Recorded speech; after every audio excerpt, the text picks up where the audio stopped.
All right, look, PrizePicks is America's #1 sports picks app, and it's the easiest way to win cash while you're watching games. Here's how it works. You pick more or less on 2 or more players, and you lock it in. That's it. No spreadsheets, no nonsense. If player picks aren't your thing, you can also pick teams now. Winner, spread, total, all in the same app. Team picks are live in 30 states, including California, Texas, my home state, and Florida. Most importantly, new users use code Speakeasy. $5 gets you $50 in lineups for free. PrizePicks. It's good to be right.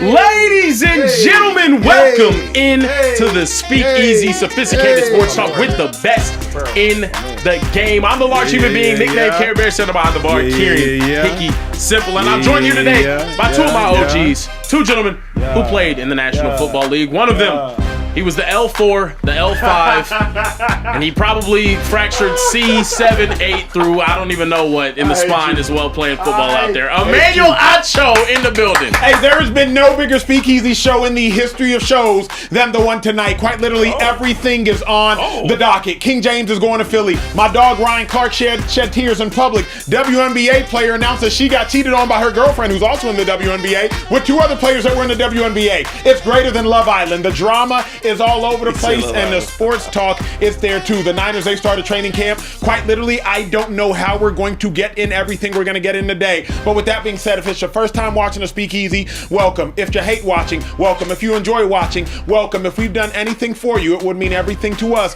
if y'all hit that subscribe button, and after that, you hit the bell button to be notified when we're going live. Why am I talking so fast? So you don't have to play it on 1x speed. You can just listen at regular speed because I'm talking at 1x speed. With that being said, Carebear, you better have the best show you've ever had. Turn me up. Absolutely. Look, speaking of gentlemen who are ready to get you guys nice and warm for all of the stuff we're going to be putting into this show, I'm talking about the shiftiest running back in NFL history. I'm talking about the Philadelphia Eagles all-time leading rusher. I'm talking about a man who not only does some boxing in the ring, he also talks about some boxing outside of the ring. I'm talking about a man who has his own agency now, 2-5 Sports. LeSean, Shady McCoy in the building. How we doing? Listen, it's been a great weekend. Listen, the King has landed his jet in Philadelphia. Yo, imagine a city where they win it in football. And they don't win in basketball. Yo, in the next 3 years or 4 years, we might have 3 chips. And I don't know where they coming from. It's going to be football 2, 1 better. I don't know. Hopefully. It might be 2 and 2. Talk about it. Ladies and gentlemen, welcome to the Philadelphia Speakeasy. But you're me a show. But you're a Warriors I'm excited to talk about LeBron in the future. Talking about LeBron, a guy that has a much bigger forehead than he ever will, regardless of bald-headed nature. I'm talking about the father times 2, the indie animal himself, jiggling all over your screen now. Come on, Social Trey in the building. How we doing today? Listen, man, feeling good, feeling great. It's not about me today, okay? It's about Carebear. It's about Kieran's Pookie Wookie. My Pookie! The Akron Hammer. LeBron. I'm salivating. First show of James Senior. Come on it's now. lit today. I'm glad y'all here. It's gonna be this a great might be the best show you've ever seen. I'm glad y'all here. Hey, we got a 50 ball super chat. In case y'all never been here, we honor the super chats more than any other show. If you chat to us, we talk back. Let's start with the 50 ball and get to the breaking news. Or do you have the 50 ball? I have the 50 ball. Do you have the 50 ball? You got the 50 ball? I have the 50 ball, sir. Kieran, do you have the 50 ball? Kieran, do you have the 50 ball? I got the 50 ball. Let's kick it off with the 50 ball. What's up, Speakeasy fam? Missed y'all. Been MIA. Sorry. Who the hell? You know reading is not his forte. We got a $50 super chat from Terrence Smith. There we go. Back in the building, lady regulars. My dog. Hey, come on, clap it up for the lady regulars. She said, "What's up, Speakeasy fam? Missed y'all. Been MIA. What up, T as Mama? I lost my uncle, who was like a father to me. So sorry to hear that. Prayers to the fam. But I've been watching, and y'all helped me get through. I'm back tonight, and it's my birthday today. Hell yeah. Shout out to y'all in the gang in the back. Do we give her, come on, $50 super chat. $50. Happy birthday to ya. Happy birthday to ya. Happy birthday. Come on now. Happy birthday, Terrence. Happy birthday. Welcome Happy back birthday, T-Mama. to the show. We have a great show for you on your birthday, and we have to start off Yeah. by talking about my glorious king, 6'9", 250 pounds of Akron hammer is delivering himself. Brother. Just Somebody's got to stop this dude. right man. to Philadelphia. Somebody's got to stop. And he is making miracles happen, ladies and gentlemen. LeBron James is signing with the Philadelphia 76ers on a 2-year, $8 million deal with a player option. Yep. Clutch Sports Group announced. Obviously, you see my beautiful king right there in that beautiful Sixers jersey. I am now a fan of Philadelphia sports, surprisingly enough. My Pookie went out and said, I thought I was done when the season ended. I wasn't ready to announce it, and I knew I needed some time to really decide, but I was pretty sure I had played my last game. I was honest at that last press conference when I said I needed to look at myself and decide if I still love this game. I still truly love this game, and I have more to give. He went on to say much more, but I'll save my king's words for a later day. It's such a big deal in the city of Philly and in the state of Pennsylvania, your home state, Shady, that LeBron James got the governor of Pennsylvania. What? And a diehard Sixers fan to proclaim the day LeBron James Day in the state of Pennsylvania and in the city of Philadelphia. Ladies and gentlemen, let's get to it. Is it championship or bust for a 41-year-old LeBron James in Philadelphia? Shady, what was your instant reaction? Because I saw you on Instagram the moment it happened. I couldn't believe it. I didn't think he was coming to Philadelphia. I thought a city like that, we won't see LeBron. Yeah. LeBron, so I'm coming to Philadelphia. I was so crazy hyped up. I mean, I called all the homies. Everybody ready for it. You know, and real quick, Governor Chappelle, that's my guy. That's my man. Yeah. He's a true sports legend, okay? I know he's a governor in his main job, but his side job is all sports. Yeah. And this don't surprise me. LeBron needs his own day. You know why?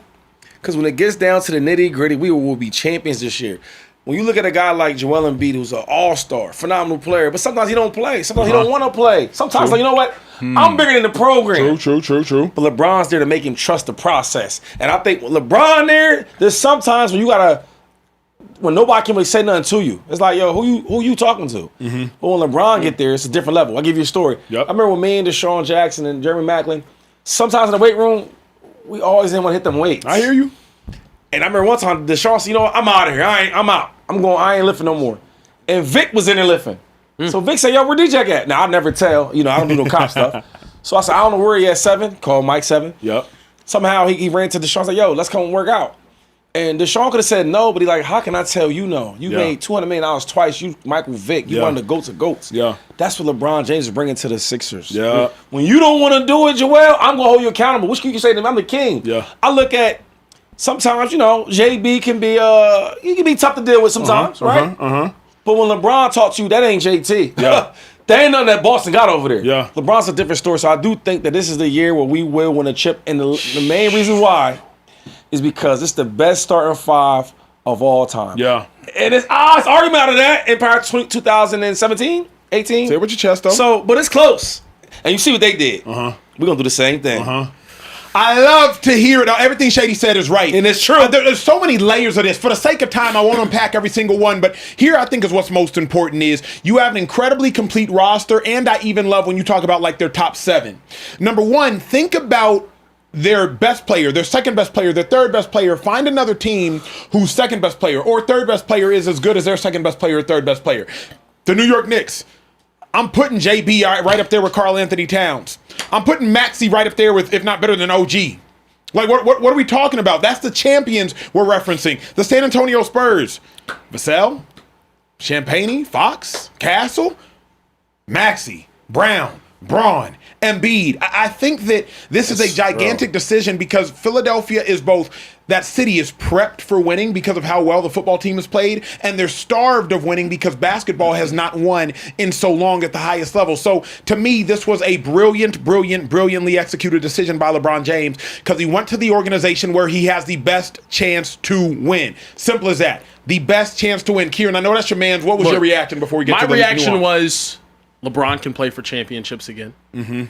My reaction was this is now the greatest starting 5 LeBron James has ever been a part of. I think it's not really even close. You have a league MVP, you have a finals MVP, you have 4 guys in the starting 5 that could give you 30 on. Actually, sorry, you got 5 guys in the starting 5 that could give you 30 on any given night. That's amazing. We've never seen anything like that in NBA history. I think the question for me is going to be how do they work together? What can Nick Nurse get out of this team? And even more crazy though, I think this is the first time in my entire life that I can confidently say I think the Eastern Conference might be better than the West right now. I like that because of this move. I like that take. Yeah. Especially when you talk about the top of the conference. Go ahead, 2-5. No, my only question is though, right? And I've been trying to. I guess it's a good problem to have. Yeah.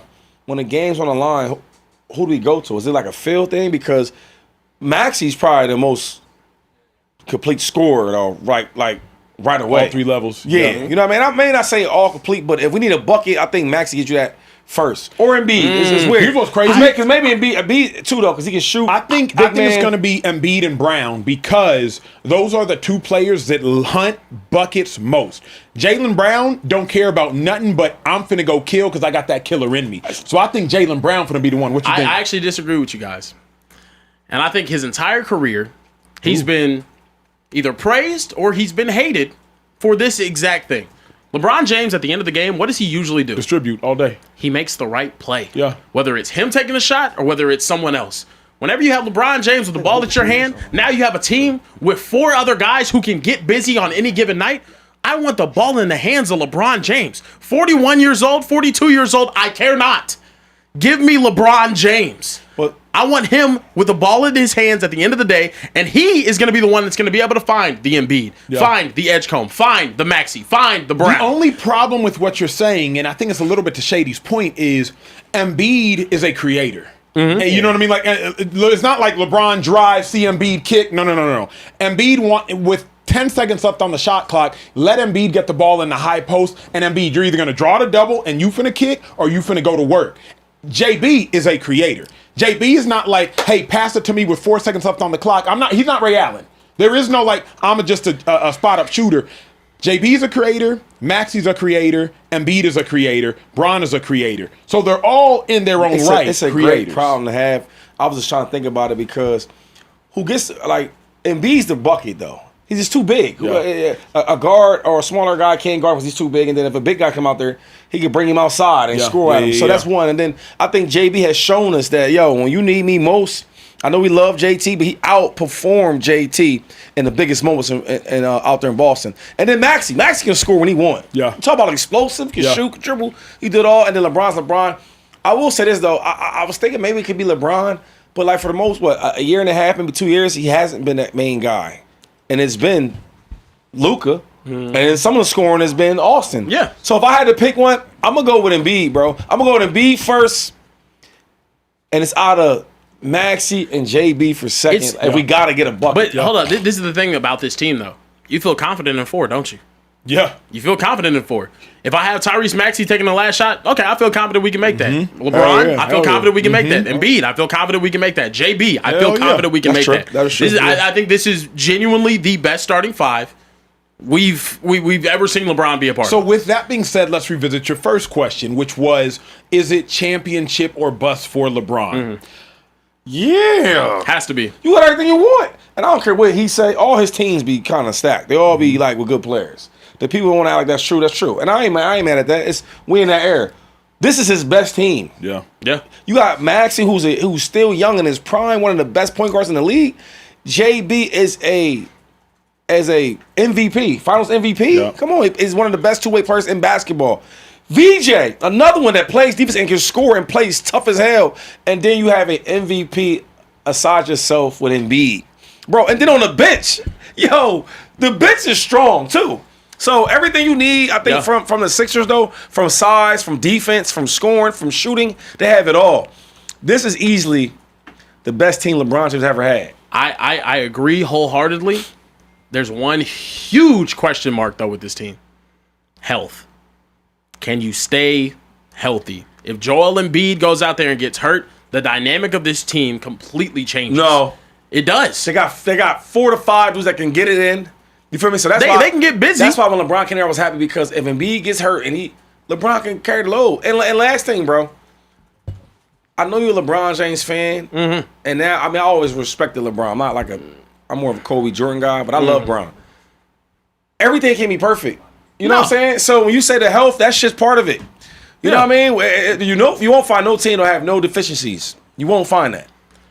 We can't get no excuses up. This is a championship. It is a championship team. I got to chime in here. They need to win. Go ahead. I got to chime in here because I'm sick of all the discourse being around championship or bust for LeBron. The championship or bust is for Joel Embiid. Y'all keep saying this is the best team LeBron's ever had. This is the best roster. This is the best roster Joel Embiid has ever had as well. And he's the young guy. He's the more recent MVP. He is the more talented player at this time. Why is so much pressure and discourse around a 42-year-old man to go championship or bust? Embiid is the one that has the real pressure on him, in my opinion. I think the biggest thing. Why? Go ahead. Because first of all, LeBron James is still a big name.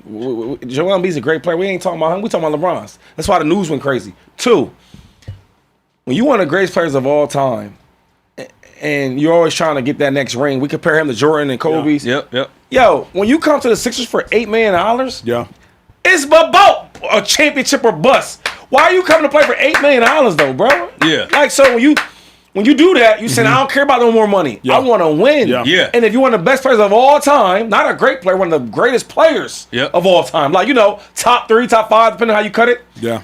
You're here to win. And if you're not winning, what are we doing? I agree. So that's the Joel Embiid ain't on that level yet. He ain't there yet. That's the head side of the coin. And the tail That's side. the main side of it. The tail side of the coin is Embiid. LeBron came to your team for $8 million. So make sure your ass is healthy. Make sure you put up 30 a game. Give us that MVP caliber season that you can, because he came here for a bag of chips. You deserve to, or you owe him a championship. How do you not see it like that? Why is everything on LeBron? Embiid is the guy in Philadelphia. Always about LeBron. Jordans, the Kobe's, the Lucas. It's about them type of dudes, bro. Like, what are we when Jordan went to Washington, nobody was like, and I get it, the roster wasn't as talented, but there was still zero pressure. It was not about, it was the conversation was, I don't know. If you want to know why it's about LeBron, if this team doesn't go win a championship, who is everybody looking at? Bron. They're not looking at Joel Embiid. And I get that. And I've that, already but agreed to that. That's why we're not talking about it right now, though. And I understand. I think Joel Embiid, if they are to win a championship, needs to be the best player on the floor. Either him or JB. They have to. But the reason why we're not having a conversation is if they go out there and they don't win, all of the blame, like in every situation where Bron is lost, it should go to him. It's on LeBron James. Can I close us with a wild but true thought? So wild but true thought. LeBron wins a championship in Philly. I would believe he is the greatest winner in the history of sports because he is a greater catalyst for winning than anybody. If you can go to Cleveland and win their first championship in the history of the franchise, a franchise founded in 1970. If you can go to the Miami Heat, and though they had won a championship several years prior, you win 2 championships there in back-to-back seasons. Then you go to the Los Angeles Lakers and you win their first championship in a decade, dragging one of the most celebrated franchises in all of sport, dragging them out of the mud back to being celebrated once again. And then if you can go to Philly, a city that has become a football city, and win their first championship since 1983 when they had 2 MVPs in Dr. J and Moses Malone. If you can go to Philly and win, Miami and win, Los Angeles and win, Cleveland and win, one organization first championship ever, another organization first championship in 40 years, another organization first championship in 10 years, one of the most celebrated organizations in the history of all sport, and the other organization back-to-back championships. There is no greater catalyst for winning in the history of sports than LeBron James if he can win a championship in Philly. Is that a wild statement, or do y'all, everywhere he goes, they win? I don't hate it. That means because you just winning everywhere and going different places. That's all you're doing. Like I can't agree with that. Really? I mean, yeah, you there's some dudes like Steph Curry won staying in the same spot. Jordan, we won in the same spot. Kobe won. I don't think that's the my wildest thing thing. is the way you're saying, like, you I guess because he's winning in different places. Wherever you touch, it's gold. Minus that gold, this gold. But what about the that guys gold. that's winning where they at? I don't see the comparison. Don't you think it's like harder? you're going around winning, trying to figure out the win. Cool. Yep. I'm gonna win where I'm at.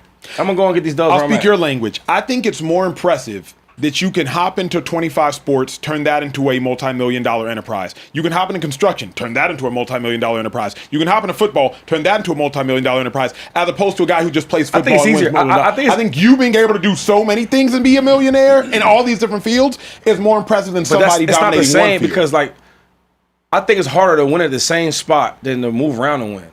I mean, because like he ain't like he going places that's like we can't win. But Philly ain't won in 40. I don't care about that. Like, look at the team. Look, the team is there. If they all the losing you talk about, it built it up for what it is. What I'm saying is, I think it's harder to win at the same spot.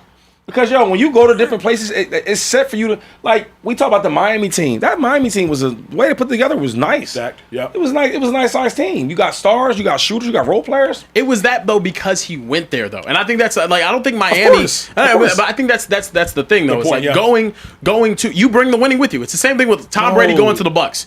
The Bucks wouldn't have It's different, the bro. Antonio Browns, the Rob Gronkowskis, Gronks, the all of those guys if it wasn't for Brady going there and then being like, oh, we can win a championship now. But That's what it was with the Lakers. They were broken down. But he won one chip there. Yeah. And all the other 6 of them was in the same spot. But I would argue though, where we had talent, where they had talent. But he had to and- show that he was a hold winner on, there. Hold on. When they had talent, and then when they didn't have any talent. When they had little Edelman as the number 1 receiver. Yeah. You know what I'm saying? So, like, I think it's harder because you deal with all that. Compared to, I'm going to Miami, right? But I'm bringing Bosch, who's a dog. Sure. But I'm hold on, bringing yeah. shooters, I'm But bringing this, I'm bringing that. to me, because of That all matter. the factors that go into winning 2-5, I think it's harder to win in other places because It is. winning is Yeah. both I don't think city, so. You can build over organization, time. facilities, fan base, coaching, roster, health. Like, so because of all those factors, I think it's so much harder to go to another place and win because now you Agreed. got to deal with all these other different people. And once you establish yourself- once you establish the thing with yourself- LeBron is it's made for him. Like when LeBron came to Miami, even though Wade and them, they talk about this, he said he gave him the key, but you knew you had to get that key up. Yeah. You know what I'm saying? Everywhere it goes, it's when he came to Lakers, like Yeah. they structured for him. Anthony Davis, like they made it was right for him. Yeah. He goes to the Cavs. They bring in Kyrie, then they bring in Kevin Love. People not forget wrong. how good Kevin Love was. You're not wrong. All I'm saying is, it's hard as hell to win at all. That's Move true. it or stand still. That shit's true. But when you go somewhere and it's like catered for you, bro, that helps out. Hey, for the sake of time, we got to get to the topic of the weekend, most polarizing topic, and quite literally, I would suggest all of sports media. If you ain't seen what we're about to discuss, buckle the hell up, Speakeasy chat. We got 5,500 people in here, and it's about to turn up. Get ready to super chat. We need your opinions. Carebear, get to it. Yeah, look, we have to talk about Ryan Clark after being fired for ESPN, had his first episode of the Pivot podcast, and had some things to say. I'll let you guys take a listen right here. You know, man, like this show, for 3 years, bro, we never shied away from any topic. Right. We never shied away from tackling anything. We did this year. Because I knew I couldn't have no beef. I knew I couldn't respond to disrespect, right? I knew, for lack of a better word, I couldn't be too black. What makes me sad is, even in trying to adjust to be at least more of what certain people wanted, they still fired me. He also went on to, shed some tears here. I'll let you guys take a listen. When I go home, and this kid, from the West Bank, is like so accepted in New Orleans now. Like, I wouldn't change that. Like, never. Look old as shit. Like, all I ever wanted to do was be accepted, Get the tissues, fellas. and want it. So yeah, like that, I wouldn't change. If you ask me, probably the first, Monday of football. Yeah, I mean, he went on, obviously a very emotional moment there. Shady, we know you've had numerous takes on tears here in the Speakeasy. How do you feel about Ryan Clark crying after, After getting fired? after being fired, and then also just Bro, talking about being everybody been fired, dude. I mean, I can't tell you how he should, vent and show his emotion. So I mean, I probably wouldn't do this right here, but I mean, this is part of his lane. He's into what's the word? Clicks, likes, that's his thing. But I'll say this about Ryan Clark. I mean, he's good at his craft. Like, you'll get another job. Everybody gets fired. You get cut. He didn't play football. He was like undrafted. When he undrafted? Undrafted. He's been in this situation before. I mean, if we're being technical, so I don't I don't feel like bad. I mean, people get fired all the time. Shit. Acho, we just got released from another network. You know what I'm saying? Paul Pierce, all them dudes. Yeah. We all homies. I mean, and the thing is, like, being fired from a job is one thing, but when you get cut in football, you understand that route. You understand that life. So I don't feel bad with the tears and all that. You know what I'm saying? I think he's good enough. He's another job. And then all the other stuff. I mean, by being accepted, I don't know that. You know, I don't know what he's. Like, I can't speak for that. You know what I mean? I always felt comfortable and secure in who I am. You know what I mean? Sometimes people might need to be accepted. You know, but like I always look at like people's patterns and where they come from. So his whole career has been like underdog fighting. So I guess that makes sense. You do want to get accepted. You know what I mean? I play great for a team. I still not the guy. I never, you know. So I understand that. But I mean, I support him. I don't really know him like that. I support him. You know, I just can't act like I'm so sad because like he ain't the only guy that got fired. There's a couple guys that got fired. You know what I mean? I'm gonna fight that for all of them.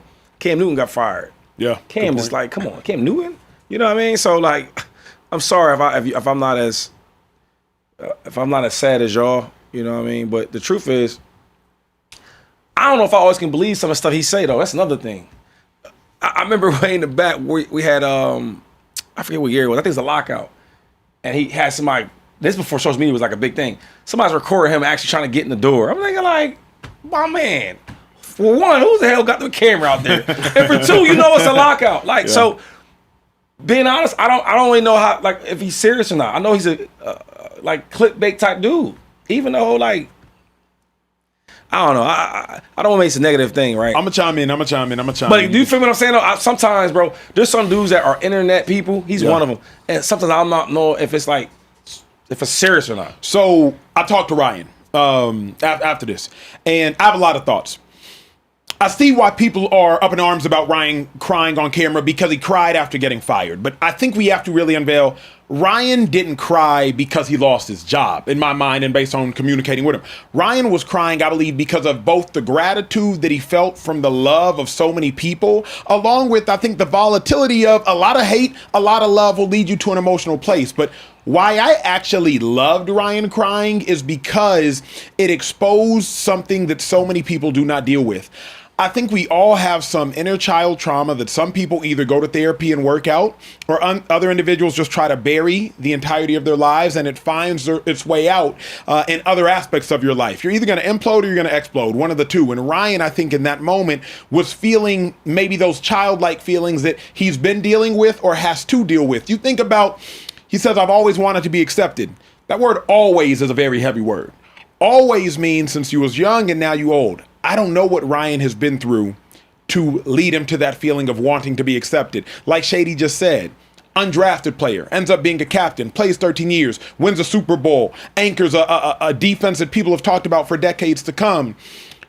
Always wanted to be accepted. That's something I believe that is a inner childhood, maybe trauma, if I may use that word. So the reason I actually appreciated the tears was because I think it displayed a reality that so many different individuals, particularly men, try to hide. But in that moment with Ryan, it just came out. Did you feel bad for the other guys, Acho?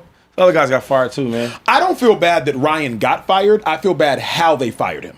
I just got fired last year. Yeah, and wasn't nobody crying no tears for me. So I don't feel bad that Ryan got fired. It happens. Ryan, you know this. Like it happens. People get fired. I got fired. People get cut. Bro, it happens. And he's incredible at his craft. He's good at his craft. It's the name of the game. I don't like how they did it. I also don't like 2-5. It's interesting. A bunch of women are celebrating his emotions and showing the tears and all those things. And then you look, there's a reason my video got 8.8 million views. You look at the man is, you soft, you weak, you crying, you soft, you weak, you crying. I don't know if it's that. I just, for me, it's some dudes that like, guys that cry, you know what I'm saying? And I think it's genuine and they mean it. But what I'm saying is I don't know. I've been watching for so long. I'm not sure if I could believe it or not. And sometimes I think in this media game, in the social media game, you meet so many people. It's like, all right, is he genuine or not? And I think there's some guys that do things for attention and clickbaits. You know, I'm not saying that Ryan does all the time, but he does a lot of that. So I don't know if these tears is for. I mean, you know, I can't make something of these tears or not. I will say this though.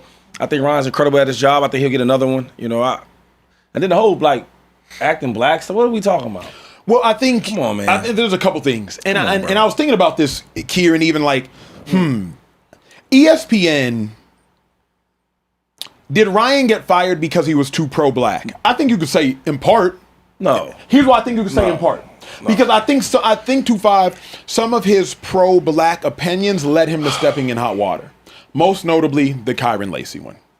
Kyron Lacey, young black man, LSU. Correct me if I'm wrong. I'm doing off the top of my head. Don't want to do any incorrect information. I believe he takes his own life. He was facing prison time because there was a former military person who died in a car accident that Kyron Lacey was believed to have caused. Footage came out that showed, wait a second, Kyron Lacey, you may not have actually caused this. Ryan, along with Scott Van Pelt, Pat McAfee, they go on their different public ESPN platforms and they call out the Louisiana Police Department saying, hey, Kyron didn't cause this, shame on you. Well, more footage came out that showed, unfortunately, Kyron Lacey did indeed cause this. Pat had to apologize. Van Pelt had to apologize. Ryan had to apologize. They're eating up ESPN airwave time apologizing to a police department because of an incorrect, gigantic claim in this world we live in. I think if you're an ESPN executive, you're looking at Scott Van Pelt and saying to yourself, Van Pelt's not doing that on his own. You're looking at Pat McAfee and saying to yourself, Pat McAfee ain't doing that on his own. Van Pelt don't speak out about issues, let alone black issues. McAfee don't really speak out about issues, let alone black issues. So I think if you're an ESPN executive, you're probably looking and saying, okay, we out here making hay about these black issues incorrectly on SportsCenter, our biggest daily program, 2.5, 3 million people watching, levying apologies to police departments because we're falsely accusing them of profiling a black man. I think that's a gigantic issue. So you think that I guess he maybe influenced them to do it? Yeah, I think he influenced them to because and this is just my guess. I disagree with that. I disagree because Wait, you disagree with what part? I don't think that he influenced them to speak up about it. I think Yeah. Pat McAfee do whatever he want to do. He's bigger than all them dudes. Here's what I'm saying. Okay, Scott. That's your brother. He's been big, like Ryan ain't influencing them dudes. No, it was on. And I think correct me if I'm wrong, he got his contract after or before? After that. Ryan. I think redid his contract, but I think before then. So what I'm saying is, if it was that bad, why are we gonna redo your deal? Here's why I think believe that that. 2-5 is. I recall the first time Ryan called out the police department on McAfee's Van Pelt's show. If a black man is going to say something next to this white man on a show, the white dude can't just ignore the claim. Van Pelt also went out there and said, like, he co-signed it. He co-signed it because Ryan next to him said it. He co-signed it. I think that's another way of just getting me some attention. That's what that's my opinion. Some stuff that Cam talks about and the way he moves around. If he said something like that, I might buy that. I don't buy it from him though. That's What you mean? I think from what you're saying, I watched Ryan for years on ESPN, right? And some stuff he touches on, right? Mm-hmm. And then some stuff he don't. But I don't think that is a big deal where it's, oh my God. Like a lot of his issues, I don't think they even bring that stuff up. When he talks about different racial issues, I don't think that's never a problem with Ryan. You had a thought, Kieran? The Kyron Lacey situation I think is different though too, just because one, it's a huge story in sports. It's a story that resulted in a young man taking his life. And it's also a story that was defended by his lawyer by putting out that video, and it could be kind of misconstrued. So then the police department ended up afterwards having to put out another view. I just don't think that's something to hold over or judge Ryan Clark's outlooks on race politics on ESPN. I think he wasn't shy to make to speak out on things that he deemed were racial or the actions that he felt had racial intent. And I think because of that, he got labeled racist by numerous people. It became kind of a bigger story based off of like the online reception of him. But I also don't think anything that he was doing when you watch the majority of Ryan Clark's content on ESPN was in any way bad. That's what I'm saying. Racially. No, I think it wasn't something that just became a part of every single episode that I was watching of him. But here's what y'all. I work for that company, right? And I hate saying like, well, I did this and y'all didn't. I'm not. I'm saying that. Yeah. I'm just saying that to say like, click on the what I just sent you on the. I want you to pull up that Ryan Clark tweet. I need y'all to see what I'm about to show you all, so y'all can be the decision makers. Wherever you're doing, however you're watching, wherever you're watching, I need y'all to chime in on that. This what I'm about to show y'all, especially in the chat. The first one, Kieran, not the second one. when you're dealing with these ESPN decision makers, they do not want to ruffle feathers. And now if you are going to go on Monday Night Football, their gigantic platform, after the game, after 26 or so million people are watching, and you're going to use the airtime, I have no issue with it. I'm just wondering if executives may have had issue with this, what we're about to show you all. I haven't watched this in advance. Kieran and I, live show, doing this in real time. Bro, let's take the sound. Clear space for this. 1 second, please. This is important. Yes, guys, Kyron Lacey was supposed to be in the NFL. Kyron Lacey was accused of something and being investigated for something that he didn't do, and he died having to live with the guilt and the consequences of a guilty man knowing he was innocent. It recently was discovered that he was 72 yards away from the crash, that police and state policemen tried to coerce and doctor and use ways to manipulate statements that put this young man behind bars. They changed his joy, they changed his life, and eventually he took his own life. This was supposed to be a career, but at least he was supposed to be here. At some point throughout his career, I would expect to have said his name. So I'm going to say his name tonight. Amen. Kyron Lacey was innocent. Kyron... Well, hold on. Did you hear Van Pelt? The Van Pelt, Lacey amen. Van Pelt should comes be on here at the with end. us. Nothing will ever... You can kill it. Okay, you can end that clip. Yeah. So then there's that happens. After this was when people thought Kyron Lacey was indeed innocent. Scott Van Pelt at the end of that clip, he co-signs. More information comes out. Can you pull up the next video? Yeah. Now, not only does Van Pelt have to apologize, now on ESPN's airwaves again, Ryan Clark has to come back on national television and issue an apology. So now there's two gigantic shows. One, you're bringing it up, but then it's incorrect. Now you're bringing it up. You have to apologize again. Haven't proofed this before, but let y'all take a listen. Rome, take it. To Ryan Clark. Yeah, so I've never really had much trouble expressing anything. This has been more difficult because I know that people are hurting, right? 2 lives have been lost. Herman Hall, a man who spent his life in service of other, and Kyron Lacey. He's just a young man who I wish I could tell how much he had to live for. My heart absolutely breaks for both of them, their families, and their loved ones. On Monday night's Sports Center, I addressed the horrific car crash that took Mr. Hall's life, and also the subsequent tragic events that led to the death of Kyron Lacey. In full transparency, y'all, I knew Kyron Lacey personally, but nothing matters to me more than the truth. I always strive to do my best to mix authenticity with the most complete and up-to-date information available. I failed to do that on Monday night based on the subsequent evidence that has been released by the Louisiana State Police Department.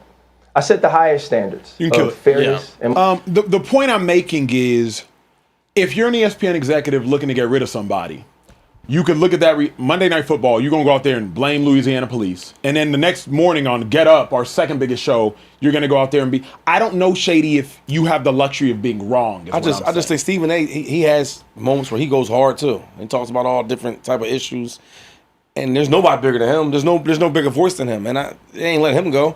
I just think that, he got fired like other top tier analysts they had over there. And that's it. I don't know about these crying and all this other stuff he got going on. I mean, and I said it before, I can't say the brother's wrong for, the way he used to show his emotion, but I just think some of these dudes, like I don't know, bro. I don't know when they do certain things, I think sometimes they do it for attention. He's one of them. I watched him before he was on TV as a player when it was a lockout, having somebody record him, acting like he can't get in the freaking weight room or whatever it was, and then now, like I don't know. Talking about he couldn't be black enough. I don't believe none of that. And there's certain dudes, when they say different things, I watch him. Oh, yeah, he's a social media guy. He does stuff for attention. It's a lot of them that do this. And I truly think that he's one of them. So my thing is, I just don't know how real this is. He might have real feelings. I don't know. But I've watched him over the years. He's such a social media dude. This is part of it. This is part of it. I think honestly though, the firing of so many different people had more to do with just them trying to make cuts. It's business. Yeah, I think Carl Ravitch was with ESPN for 30 plus years doing baseball coverage and ended up being let go in these cuts though too. I think it's just business, and I think they viewed him as someone that wasn't bringing as much as they felt like they needed moving forward. So real quick though, imagine when we got fired from Fox, they did all this though. You just start crying and all that, and I start crying with you. Shit, we got all type of press. You know what I mean? Like, come on, it's part of the game. But when you pay somebody money like they've been paying us to be on TV to run our mouth, It's part of it. You get cut. That's assuming the crying was because he got cut. I'm saying I don't think he cried because he got fired. I think he cried because of the gratitude I knew this. involved. I knew it was going to be something. I knew he was going to monetize this whole thing. You know what? I'm about to make this something. And that's what he did. Instead of just getting fired like everybody else, you know what? We're going to make some of this thing. We're going to get some clicks. Is somebody that we're going to have millions of views on this joint. Is somebody that goes to therapy, how do you feel about that space, that safe space that was created? And that's why what I'm saying is, for him, I just don't know, because I watched his previous patterns. Yeah. So let me look in your eyes, because I know it's your boy. And I don't, you know what I mean? I don't, you know. You can't tell me, and it's not right or wrong. But if somebody said to you, yeah, Acho, I think Ryan Clark is a attention media, social media guy. You can see where they're coming from. You be like, okay. Yeah, I think Ryan knows how to get clicks. I think he knows how to get views. I don't think it's like conniving, but that's good enough for me right there. He knows how to get views. Put you know what I mean? But for you to say that, like, like I could tell somebody. But I don't think that was fake. But when you do it so much, you just don't know. You just don't know. But so Shady, let's just say, in all actuality, the tears were for clicks and engagement. What is your response? And then the tears were absolutely authentic, and he really felt like that. What's your response? I don't have no response. I don't feel bad, none of that. Like, we all been fired. Whether the tears are real or not, it's hard. You're indifferent. James Jones just texted me. Right? Yeah. One of our good friends. We were on Fox. They fired his ass fast. They fired him so fast. Soon he left out. His badge quit working. Right? His badge didn't even work no more. Yeah, that's true story. That's a true story. He didn't have nobody recording. Yo, take this video. Oh, that's what y'all doing? You fired me, and then I can't get in my stuff. Like, you know what I'm saying? My thing with Ryan is like, the true matter is like, I just don't know if it's real or not, because I've seen him all in action. That's what he does. That's what he do. Anything something happens, I'm gonna speak about it, because I just want to be looked at as, because I want to be accepted. So I want to look like I'm speaking on everybody's, issues around the world, like I'm policing the world. But hold up, because I want to be accepted. Then this thing, we just feel bad for him. But I'm not saying it's true or false. I'm just saying, as long as I've known him on TV or not on TV, he's always been searching for attention. What if you feel like your actual calling on television, the reason you have your platform, is to give a voice to those that don't have a voice? That's why I just told you, before TV, he was like this. Okay. I gave you an example where they had a lockout. Everybody is known it's a lockout. Nobody can get in here. You had somebody record you trying to get in the facility. That blew my mind. Like, who are you doing this for? Does that make sense? Sometimes with these social media people, and I'm learning because it's a new day and age. But I be thinking like, damn, attention is that serious for you to, like, you gotta have somebody record you? I'm just saying, like, damn, you an NFL player, shit. Yeah. But I get it, undrafted and all that, and he's always had to fight to get. So I understand it. But when these things surface and you ask me for my true feelings, I don't have any. Yeah. Because I'm used to seeing him do stuff for attention. Well, I got to hear the feelings of the chat. I know the chat going crazy. We got over 7,000 people in the Speakeasy right now on a Sunday night. It's lit right now. So with that being said, y'all make sure y'all drop y'all super chats. Trey, let's spend about 3 minutes in the chat. If I'm tripping though? And then keep it pushing. Ask if I'm tripping though. They seen the shit. All right, we're going to kick it off with Travion Mosby sent a $50 super chat and said, what's up, Speakeasy? Acho, much respect for starting the show and splitting it with your guys. Splitting is... Read the chat! Shady, Go Birds, Carebear, you got to stop introducing LeBron like that. Trey... Most relatable, least debatable, Travion. I appreciate you, brother. Keep the mantra alive. I like that little saying. It's growing on you, man. You know what it is? Because, like, for the non-athletes that might watch the show, the guys that never sweat in the locker room, that never put Jordans on to play a basketball game, guys that never had cleats on to play football games, and they want to have opinions. Who opinion better to align with than mine? You see what I'm saying? Real talk. Yeah. And sometimes you be right, you know what I mean? You know what I mean? Sometimes a lot of times you be wrong, but it's not about that. A lot? It's about, I understand. A lot? That's crazy. Keeping it moving, Jayo Ballin says start bench cut James Jones in his prime 2012 season, TJ Who's Your Mama, or Jordy Nelson. I mean, why y'all ask us that, man? What's the question? I'm going with James Jones. James? Start bench cut James Jones, prime 2012 season. TJ Who's Your Mama? TJ was nice too, though. Or Jordy Nelson? All in prime? It didn't say that. Only specified James Jones prime. So Jordy got the busiest. That's the thing. Say. Jordy went for like 1,300 one year. Yeah, Jordy was crazy. Jordy Nelson. But he had Aaron Rodgers, but Jordy was crazy.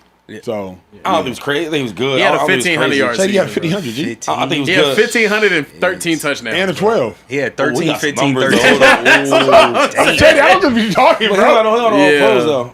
Nah, he ain't got no all bro. Nah. But he gave you So three. you can't say- Damn. But wait, no all pros. You can't call somebody crazy though. 13, 15. Can we take that back? He had 17 all pro. 13, 15, and 14. Yeah, he has And 17 all pro. I don't see 17. Scroll to the bottom Yeah, and go he's to the second right. team all pro. Go To the right, to the right. Look, Look, right second there, team right all there, pro. right there, right Second there. team all pro. Second team all pro. In 2014. Yeah. Yeah. Okay. I like Jordy Nelson though. 15 is Yeah. nuts. That's All great. right. Majin Bobby Hill 828 said, y'all talking about Pat McAfee and Shams insider trading. Shams passed the info on where LeBron was going hours before it was announced so that he could cash in on the That was prediction market. crazy. That That's- did look crazy. Troll That's back. wild. That's his job. I mean, Congress does it. Rise Wow. G26 said, what up, Speakeasy fam? God bless y'all. I worked the overnight shift, and you guys are the show I look forward to every night. Shady, what were your feelings during that snow game versus the Lions? You are a great fly, Eagles fly. I'm flying with you, my brother. Just in the mood, man, in the groove. You know what I'm saying? Give me the rock. It's cold or not. I need the rock. Chip Okay. Kelly, don't talk too much. Give me the rock. You heard? One of the few times Shady got busy in the snow. Charles Williams, 4821, said, I usually listen to you guys at work in the morning. I never catch it live, but I did tonight. LeBron, a.k.a. Carebear's Bon made the best choice. What's a Trey, Bon? don't let these folks Like talk about your Cinnabon. forehead when he Cinnabon. can't move 30 Cinnabon. pounds. That is facts, Charles. I refuse Wait, to hold get on, what? bullied by somebody that can't dumbbell press more than 30 pounds and he's 280. What about 10 push-ups? I can dumbbell press Or you. 10 push-ups. He couldn't Like, do 10 push- that was crazy, that's though. crazy, bro. Yo, For hold 2,000? up. We say, yo, do the 10 pushes. His face is like, huh? What? What?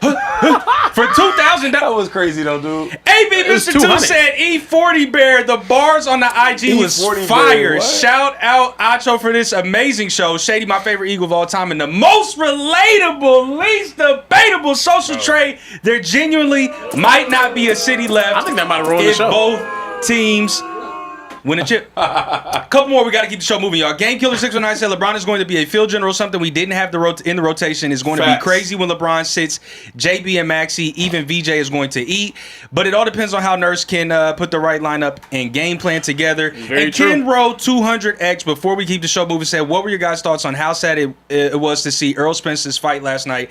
That car accident took so much out of a guy who was supposed to be the next big thing. I It don't was agree sad with to that, see though. his slow reaction time. I think that problem, everyone wants to say that, but the truth is, bro, he ain't fight in 3 years. That's a lot He of ain't have his rust. legs. I mean, he had nothing under It's a him. lot And of I think rust. it's not about him, the accident, because he beat a lot of ass after that accident. Yeah. Right? I do think the 3-year layoff, bro. It's a lot of That rust hurt. to It- shake I off. think it was a combination of shit. It was a 3-year layoff, and I think after the accident, you even hear him. He don't talk the same. His footwork sloppy. He's falling off. He was all center a lot. If you go back and watch the Ugas fight or even the Danny Garcia fight, he dominated. He looked great, Right. but he also was stumbling over himself. He got caught with shit that he'd Come on, never been bro. caught with Come on, before man. against Ugas. He got hurt. I don't think he's ever been the same after that. He was car picking accident. shit. He was whooping their ass. No, but he was supposed to be coming into his own, and then that accident happened, and it was Okay. tough, bro. I don't know. That's Since the Porter fight, we've never seen that version of Errol Spence. That's false, but all right. I'm sorry. We just Take your time. Carebear, Ken. that's all I got in the We gotta super keep the show pushing. We gotta talk about some drama with Yo the mama. Browns. Okay, look. Someone asked Jerry Jeudy on TikTok apparently if he wanted to be the Browns starting quarterback, and this is the video that was posted by ESPN Cleveland, by the way. So you see right here, just a clip of him putting up 4. Nothing more than that, nothing less than that. Just a clip of him putting up 4 up on his TikTok live. Jerry Jeudy came out and said, y'all cut the clip perfectly for that narrative. Y'all can never get in between this shit, LOL. He also went out and said, I don't speak on decisions that aren't mine to make. I support my teammates, brothers. I do my job and control what I can control. Let's stop creating narratives that aren't there for likes and clicks. I bet this won't go viral because it's too positive / real for y'all. Guys, do you think this is something, or do you guys think this is nothing? Jerry Judy's TikTok live putting up 4s. I'm going to start with that. Like, hey, Jerry Jeudy, I want to honor you saying, hey, let's stop this narrative. I support all my brothers. Let me start with that. Honor Jerry Jeudy saying that. With that being said, Jerry Jeudy, stop gaslighting us. You are the one that went on live and somebody asked you who you want to start, and you, in every single angle, way, and form, showed Deshaun Watson's number. I mean, you done said it in every single way. And then you want to come out here and say that we are trying to splinter the team. You want to come out here and say that, like, we're trying to get in between anything. You're the individual that made a choice. Also, stand in it. There is absolutely nothing wrong with you saying, I want the 8-year NFL veteran, the former Pro Bowler, to start. The hell? Like, why are we now so afraid of public backlash that you, a wide receiver, I believe a Pro Bowl wide receiver, maybe even a second-team All-Pro wide receiver, that you can stay, yeah, I want the veteran to start. I don't want the second-year quarterback to start. Like, we have to rid ourselves of this fear of either Shador Sanders or Shador supporters that you're afraid to say you want a veteran to start over a second-year quarterback. Bruh, stand 10 toes in that. You don't need to, that's not even something you need to walk back. You walking it back or making it a bigger deal. I want Deshaun to start. I hope you want Deshaun Watson to start. I genuinely hope you do. Why would you want the second-year player that had 7 touchdowns and 10 interceptions last year to start? No, I want Shador to get better. He's going to be a dog. He's got a lot of promise, a lot of hope, a lot of positivity in his future. But right now, I think Deshaun gives us the best chance to win. But we'll see. That's what preseason's about. I hated everything about it, especially the gaslighting 2-5. I'll just say this, man. Sometimes it's tricky, and I said this before with the whole thing was going on with Mike. Anyway, you can always make stuff seem like what it's not. With pictures, when you can stop things, you can slow it down. So I ain't gonna call him out for that. But I will say is this: if you watch all the young boys now, when they throw up pictures and signs and all that, you know, normally you put up where you from, your hood, or you might do something like that, uptown or something. They all do the 4. Real talk. Do you know where the 4 comes from? I'm asking you. No. It comes from Lil Baby in his hood. Real talk. If you watch little young boys from my town, I'm like, why y'all keep doing the 4s? Where are you? So you don't think this has anything to do with being asked for? I don't. Kieran, run the clip again. Shady finna make my head hurt. I want you to show Lil Baby, Joe, and everybody, all the little boys and all the little young boys. Shady, you're making my head hurt. They all be doing the 4s. After Klay Thompson won his 4th championship, all the memes online were just dudes from the hood and then putting like little like Klay Thompson is just like Klay Thompson got his 4th ring and they just all like they're all just doing that. But it comes from Lil Baby too. As the TikTok person in here, bro. Thank you. As a TikTok person in here, Kieran. Let's go ahead and talk about this. I do TikTok. He puts up this 4. Let's roll the video. Roll the video real quick. He puts up this 4. Whoever is recording this conveniently taps away the chat, taps it back, and you can see one of the questions up there being who you want your starting quarterback to be. As you can see, they're rolling through. With a guy like Jerry Jeudy and his following, whenever you're watching a live, you're going to see at the bottom, blank joined. If he had a pin message, it's going to be at the bottom. You don't see that. You see him doing the 4s or whatever, and then you see someone randomly in the comments saying, who's your starting quarterback? Who do you want the starting quarterback to be? Also, TikTok comments are not perfect. A lot of the times, those comments that you'll see, I don't even see. So are you on this Shador gate as well? You don't think it was answering the question? I don't think he was answering the question at you, all. Bro. Thank you. No. So he just randomly. Acho,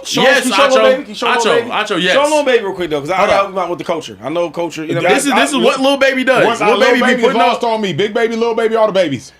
They all do the 4s, bro. Watch, you'll see. They all do the 4s. Lil Baby doing the 4s. I can show nerd ball players start with the 4. Like, what are you doing? Kieran, hell no. I'm not going to let this whole show gaslight you. Not in front of 7,000 people. I'm not going to let this whole show gaslight. And I'm going to tell you, Kieran, I dropped the link in the drive, bro. Because I think we got to pull that up. I'm going to put it right underneath the PF. 4 pockets full. 4 PF, yep. 4 PF. That's what he's doing. 4 pockets full. That's what he does. If you go back to the video, though, Kieran, go back to the video, bro. Go back to the video. Y'all are killing me, bro. Go back to the video. Y'all are killing me, bro. So if the comment is saying, they really are. If the comment is saying who you want to be the starter, yeah, you read comments, Kieran. Look at his eyes, Kieran. Look at his eyes. Wait. And he also mouthed 4. But it's look at his eyes. It's a million. Hold on. It's a million comments and questions there. You see him. But so y'all saying all the people asking questions, he's only answering that one? That's what you do on Instagram Live. You don't answer every question. We have so many super chats. What I'm only saying answer a is, couple. on Instagram Live, bro, there's so many people ask you questions. Yep. I go on right now and ask me a million questions. So whenever I answer, you gonna tell me, oh, that's the one he's answering? It's a million people ask me questions. A, yes. But B, let me say y'all the right? You know me, in the show I like to concede. I don't need to be the right guy. Yeah. Kieran, go back to Jerry Judy's response, please, sir. Go back to what Jerry Judy said in response to everybody. Yes, Jerry Judy's first response was y'all cut the clip perfectly for that narrative. Y'all can never get in between this shit. And then the next one. The next one, he said, I don't speak on decisions that aren't mine to make. I support my teammates and brothers. I do my job and control what I can respect control. that. Okay. What do they say? The truth is short and the lie is long. Okay. If it was about the baby, or a little baby, just be like, "Hey, bruh, I was just throwing up a little baby sign. Chill." Yeah. Period. I don't speak on decisions that aren't mine to make. Said that, y'all would I support my teammates' brothers. I do my job and control what I can control. Let's stop creating a narrative that aren't for likes and clicks. I bet this won't go by. If it was just a little baby, bruh, I was throwing up a little baby sign. Chill. Like, so to me, a truth is very, very short. And y'all know this. If your girl asked where you was last night, if you was with the homeboys, I was with my homeboys. If you weren't with your homeboy, what were you doing last night? So what happened was I went to dinner with Kieran. But Kieran had to go see his homegirl, so he left me at this restaurant. And then old girl walked up, and I was just at the bar. And then she walked up to the bar, and we was both at the bar. So we was like, well, we both at the bar, so let's be barring it. A lie is long. A truth is real short, bro. It's is that short. How you lie? I don't lie, Shady. You never lie. Man of God. Oh, I don't lie like that. How you lie? I keep it short. Everything's short. You know, a lot of my homeboys, they say, yo, listen, you got to speak the least. Ain't matter what they ask you. Yep. So, where was you at last night? So, I was hanging out. Hanging out where? See, my parent, man. See, you defensive. You're caught. You're caught. I don't listen. Bro. I don't be answering questions like that. Like, now, I'm not gonna lie. This might be the craziest reach I've ever seen in my life. They reaching, bro. It's not a reach. Because lest we forget, can you pull up the clip here? Lest we forget, less than a season ago, okay? Yes. Shador and Jerry Judy clearly had some beef on the sidelines. Like, we can't act like there's not some tension between the two. And then when he asked about, I can't relate to this. When he got asked about, I can't relate this, bro. When he got asked about football, dude. This is a non-sports player. He didn't play sports in high school. We should say this. I used to get it in with my golf team. To prove Acho's point, listen. Can you finish his thought? Would you say a truth is? A truth is short. Real short. And a lie is long. Long as hell. So can we see Jerry Judy's response when he was asked about what happened between him and Shador on the sideline? Just real quick. Like, you and Shador, what kind of was going on there, and are you guys okay now? Yeah, no, we spoke about it. We good. We spoke about it. That's it. That's it. So keep it brief. So if it's just about Lil Baby, this was about Lil Baby. That's it. That's it. Keep it brief. That's it. He no stranger to keeping it brief, but he chose not to because he was caught red-handed with the force. You know what I'm not gonna lie? You know what they sound like, bro? You know what they sound like? Players. You know what they sound like? They sound like they making up stuff in their own head, like they're hurt about something. Like they're looking for issues. Y'all are projecting insecurity right now. It's crazy, bro. Y'all sound like, bro. Y'all sound like y'all just went through a phone. You said hot tour at 7:53. That was past whenever you were home from that work dinner, bro. Y'all sound crazy, bro. What's that movie? Come on now. I'll be crazy. Look at how clipped up that video is. It's such a nonsense video. He said, you know, you're fucked up now. Menace Society. Yeah. Yeah, it was Menace Society. He in the little dark room. He said, y'all doing a lot of reaching. Hey, Kieran, because we got this many people in the chat, and it's been a messy weekend, get to the messy topic, G. Get to the last topic. We don't circle back. We don't circle back, but I don't want to wait. How many we got in the chat? Like 6,000? We got 7,000. I don't want to wait. The 7,000 of y'all, I was going to say this for the end of the show, but because of y'all, because we love y'all, we got to do this right now. Yeah. Okay. So the WNBA just had their All-Star weekend. Shout out to all the WNBA All-Stars. Shout out to AZ Fudd, winning that 3-point contest. During this All-Star weekend, there was news that came out from one Dejanay Carrington, who revealed that her partner, former teammate Melissa Smith, cheated on her with multiple WNBA players, including Deja, Kelly, and Aaliyah Nye. They all look good, too. Yeah, I mean, she went out and said, since MFers want to be funny today, I'm going to be hilarious. Yes, Melissa cheated on me with Deja, Kelly, and Aaliyah Nye. Plus, many more. A crazy development here in the W. Wild. There's a lot of dating going on in the WNBA, but also I don't think we realize that there could be cheating also intertwined in the W. Your reaction to this statement, guys? Before he goes, I was gonna say this. What are y'all? She got some nice picks though. I mean, wow. You know what I'm saying? At least she got good taste. My last thing is just trying to figure this thing out. So she messed with 2 girls on the same team? Yeah, apparently both rookies. Both of them were rookies on the. Hey man, is she rookie? First of all, is she good? She got to be good. No, those are tough. Is she? I think Melissa's cool. I don't think she like all-star tough. Oh, she not doing like Alyssa that? Thomas. Oh, wow. Yeah. That's not Alyssa Thomas. No. I said I'm thinking of Alyssa Thomas. Yeah. Is this girl good or nobody knows? She don't stand No, out. she don't stand out. She don't stand So out. nobody knows her. Nobody knows her. Don't stand But out. I ain't gonna lie, she gonna be known She's for more decent. off the court than on the court. Ain't nothing Yeah. wrong with that now. There's a lot of players like that. Yeah. When So basically, what you saying she putting up better numbers off the court than on the court, Did you see They're her? both like. See the girl she dating? No, the girls look good. and they teammates. That's some That's like some that's some player shit. I can't lie. That's some shit you couldn't do. Yeah. Well, You never I'm did married. that. Before the marriage, you wasn't doing that. You wasn't like that. Stay in lane. Don't talk like you was like that. Don't do that. Get your ring and be a good guy at home. Wow. This ain't content for you. You know what I'm saying? this ain't a trade This, conversation. no, this is for true player talk. Some of y'all shouldn't be talking about it, to be honest. Because y'all don't know how I feel. was that true supposed to? player. Well, you was supposed. I'm married. Before the marriage, dude. He said before the marriage. Before Don't marriage, listen. Trey, you just keep and we pulling don't up listen? marriage. Man. I'm not. You never was there. I'm not Kieran. You never was there. You How said you mean was you never not like Kieran? You never that. got busy like You was that. never like that. I'm not Kieran. You never had two on the same Kieran. team. I'm not afraid to speak You about never had things two in the that- same that classroom. went on That's before what you my mean by I'm marriage. not Kieran. You never had two in the same cool. sorority. You didn't do that, Trey.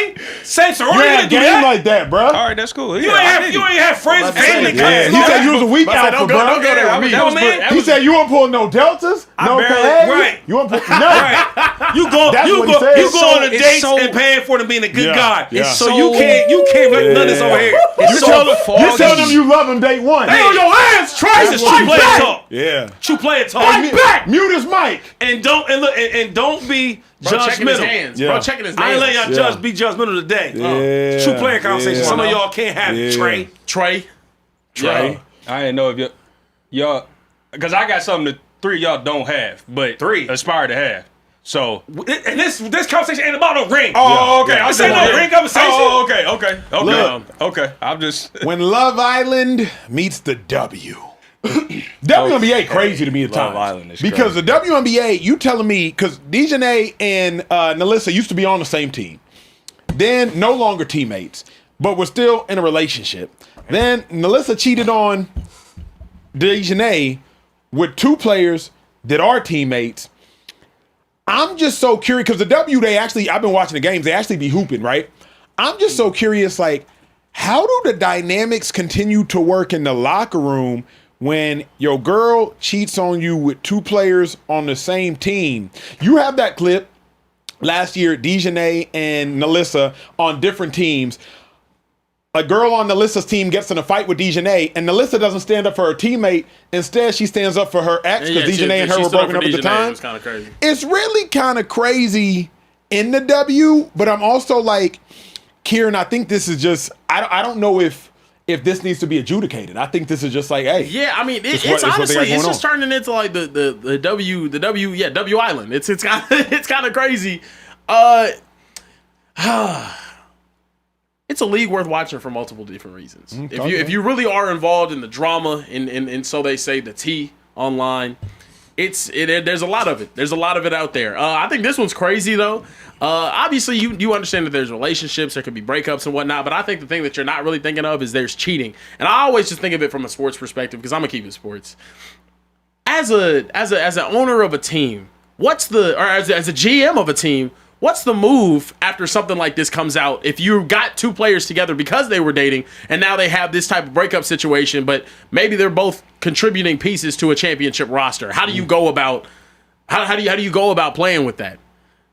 That's what I always wonder. It's just like that's too much. And what's your I answer? can understand 2 different players. Well, my answer, I think it would make me. It would make me hesitate to have 2 players on the same team that are involved in a relationship because of the myriad of things that could happen in a relationship.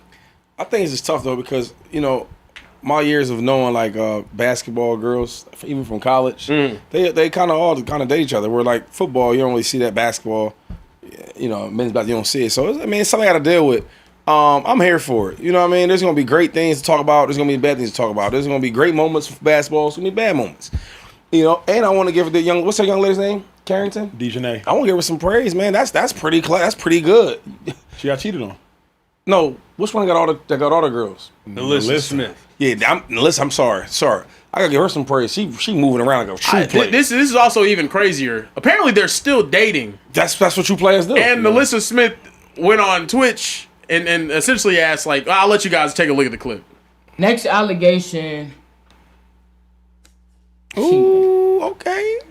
Whether she cheated on me and I cheated on her, why are we bringing that to the internet I agree. a year later?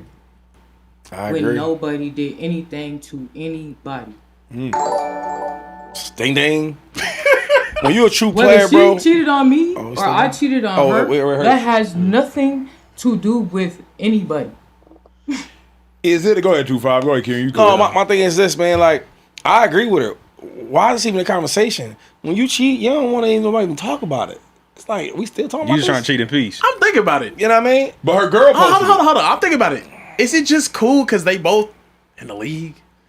Like, you think about it, do you expect, like whenever, if one of your homegirls is dating an NBA player, you like, are you really expecting loyalty from that situation? But maybe if it's two people in the same league, they're not expecting loyalty from each other. We It's just just how the cheat. game goes. Yeah, that's how the game is. Who I'm an cheat? athlete. Who cheats I'm in in a new here? city. Do you cheat? It's No. a non-cheating You show. speak about the cheat. Do you cheat? No. Non-cheating show. Do you cheat? cheating. Okay, I'm sorry. you Have know you I ever don't. cheated? Nah, you don't know I do. I don't do Never- no you ever type of cheated? shit. Trust me. You ever cheated? No, you can't trust me. All right, so y'all talking about cheating and y'all never cheated. We not a superstar You know what I'm saying? athlete. Wait, hold on. Yeah, So man. everybody in here is disqualified from speaking on this then, huh? I feel real vindicated now. Yeah. We wanted to jump me and say, oh, I'm not qualified to speak no, on he's this. right, he's but right. none of y'all No, cheat no. except Shady. That's No. right. So That's Shady right. should be the only one to have something to say That's about this right. topic No. right Get now. my onesie. Shady, That's the floor right. is yours. Get my onesie No. because The they floor should be is here yours, though. LaShawn. Wait. Real Shady quick. cheating, McCoy. The guys in the back. Have you guys ever cheated before ever? Oh, Yeah, no. Resounding no. Everybody everybody should leave this Speakeasy. I should be the only one in the studio. So Rome. What? So I'm the only one going to talk about it. Listen, Okay. you know, Talk to us, cheating Shady. is not a great thing to do. It's not a good thing to do, right? Okay. But things happen, and I love how these women found a way to move past it. If they can move past it, we can move past it. If they did wrong and now they found a way to get back right, I'm okay with that. The goal is to win a championship, right? And you might have slip ups here and there. You know what I'm saying? You might have a bad moment, an unfaithful moment, but they back faithful now. And I respect it. And I've been here before. I mean, they're I've faithful been and here unfaithful, before. it sounds like. Is this Come the on now. last question? So whatever cheating we do, why are we bringing the cheating to the internet? Last Let's question. just I agree with respect the that. cheating private. Is this a bad look for the W? No. Nah, it's a great look for the It's a W. great In my look. opinion, it's a great Because, look. because I mean, you only know a couple players. Let's be honest here. You know what I mean? And now this brings more players awareness. Oh, damn, that's the girl that got cheated on. Damn, she's pretty. Like, stuff like that happens. Now, all this told me is they got real dogs in the Because W. every time we talk about basketball for them, it's all either Caitlin Clark, maybe some Angel Reese, right? Asia Wilson. Asia Wilson, Paige. Yeah, Beckers. Yeah. But that's really it. So I'm happy they got something to talk about. And I ain't gonna lie though, man. I like this because it shows these people are human. You know what I mean? And I ain't gonna lie though. I gotta get her number though. Which one? The one that was doing the cheating. Because I could trust her. And I listen. And if you can mess with two people on the same team, you got a lot of talent. You got a lot of talent. Like, would you recruit her to 2-5 Sports? 2-5 Sports. 2-5 Sports. Face of the 2-5. Oh no, her name she ain't big enough. Okay. To be on the 2-5 team. All my guys is elite players. Yeah. But what I'm telling her is, Like a homegirl you kick it with type shit. I don't have homies You can learn a thing or two from it, though. Not only that, you can teach my young boys. Look, when they young, hey, listen, because I don't preach that bull crap. I keep it real with my kids. You know what I'm saying? You don't need no girlfriend right now. Have fun. You know what I mean? The main thing should be school and sports. Yeah. And anything extra after that is what you know. But I would have her tell my young boys, hey, look, how do you maneuver though? You know what I'm saying? How can you holler at the same girl on the same floor? Yeah. Now that's special. Yeah. You know what I mean? That's We in the talent. same dorm. I can't get caught. Because you know, when you come into college, right, and you in the dorms, I never did dorms. I was always in apartments. But the people that wasn't dorms, when you come in there, right, you got to sign in. Yep, you do. So I want to say, teach my boys how to sign in. Yeah. And when the visitor come in, you just cross that out. Yeah. That's clever. Yeah. So That's legal, clever. okay. That is. That's All clever. right, we woman. I'm not gonna That hold is. you. Yeah, That is. That's tough, man. Kieran, second time. Let's get to the next one. Look, And she man, got we good have taste. to talk about more stuff. Let's head back to the NFL. It was reported today by Adam Schefter that 49ers head coach Kyle Shanahan got fucked up. Unfortunately, he was in a car accident this summer, mid-July. And apparently he broke his nose, 3 ribs, his hand, needed over 40 stitches on his face, and also suffered a severe concussion all the way back on July 14th, 12 days ago, near his Northern California home. Adam Schefter also came out and said the 49ers GM John Lynch doesn't think that Shanahan's injuries will prevent him from coaching the September 10th regular season opener against the Rams in Melbourne, Australia. That's not what we're anticipating. That's not what we've heard from the doctors. But just like we talked about with the players, the timeline kind of takes care of itself. He's got to meet certain markers, but I think the expectation is that before that, but I think the expectation is that long before that, he'll be better as well. 49ers assistant coach now, an offensive line coach, Chris Forster, is expected to assume the role of Kyle Shanahan's head coaching duties. Shanahan informed his assistant coaches of his accident on Tuesday. Other players slowly have been getting the news that the 49ers confirmed today. Wild story altogether. Also, Adam Schefter put out another tweet. He said, fired up. 49ers assistant Chris Forster oversaw his first practice today as Kyle Shanahan stood nearby, clearly fired up. This guy knows how to bring the energy, if you know what I mean. Do you guys believe the 49ers, though, with all of this happening to the head man heading into training camp, are in trouble? Shady, can you speak from an offensive perspective? Under Andy Reid, you played, won a Super Bowl with Andy Reid, Bruce Arians, Super Bowl with him. So you're used to playing for a head coach that's also the play caller. Yeah. Can you bring the viewer into the mind of, like, is Kyle Shanahan not being there for day 1, 2, 3, 4, 5, 6, 7, maybe as vocal and install? Does that matter? How much does that matter for maybe a new guy like Mike Evans, maybe a guy like Deshaun Stribling, a second-round pick, maybe a guy like Ricky Pearsall? Like, does that matter? And how does a head coach / play caller actually impact practice? Yeah, so that's a great question. I would say this, though. When you got guys like the Kyle Shanahans and the Andy Reids, those guys are super special. And they can have an offense, right, that they can teach to a coordinator and players, but they're going to call a game the way they feel. And Andy's the best at calling plays at the right time, and Kyle Shanahan is another one that's special at calling plays at the right time. So I don't know. I don't think this affects the team. I think they'll do well offensively, but he's not going to miss no games, right? And I think he has a veteran enough team where Brock Purdy knows the offense, right? You got Trent Williams, McCaffrey, Mike Evans coming there. Like, you got a veteran team, so I don't think this is a super big deal because Kyle will be back for the first game, so he'll be all right. It's interesting. Like, I don't think it matters yet, but Kyle Shanahan better get there and start calling them plays, though, because Kyle Shanahan is what makes this 49ers team go. There's a reason running backs like Matt Breida, guys you've never even heard of, Raheem Mostert, shout out to my dog. There's a reason those guys go to the San Francisco 49ers and can get busy, because Kyle Shanahan has a way to dial it up to make sure that you can eat. The interesting thing is that they promoted Chris Forrester to the interim head coach position and not other individuals. I think Raheem Morris might be there. If y'all are unfamiliar with Chris Forrester, Kieran, I think you have the clip. Chris Forrester was the Miami Dolphins coach. What happened? Different guy? We can't show it. We can't show it. Chris Forrester was the look, we have the clips. Not showing it though, unfortunately. He was a Miami Dolphins coach who was caught snorting an illegal. He was caught running the white lines, and I'm not talking about the 40s and the 50-yard lines. He was caught running in white lines, and we cannot show. Was we get blocked if we showed it? I think monetization issues if we show is he gonna miss any games? Yeah. No. So because of the concussion, we don't know. In theory, because of the concussion, it was a severe concussion. Because of the concussion, he could be out for an extended period of time. Yeah, I mean, I do think if he misses games, I think that matters because the way they work is through Kyle Shanahan. But you got a point. I don't do no judging and all that, but when you start playing with them white lines and all that, I do get worried. You can always go back. I always say it all the time. Bad players, man, good moments. Then they go back to being bad. Yeah, good players. Hey, this is the speakeasy, though. I just looked over the speakeasy, bro. We're gonna show you guys a line real quick. Run the volume, too, kid. Run the volume. This is the coach Forrester. That's good. He got some strong nostrils. He got some real good nostrils, though. He was also doing this while allegedly in the Dolphins facility. Wait, you gotta hear the volume. Run it back. There's context. Run it back, kid. Run it back. Quiet in the speakeasy. There's those big rains falling, but I miss you. I miss you a lot. Oh shit, he missed her.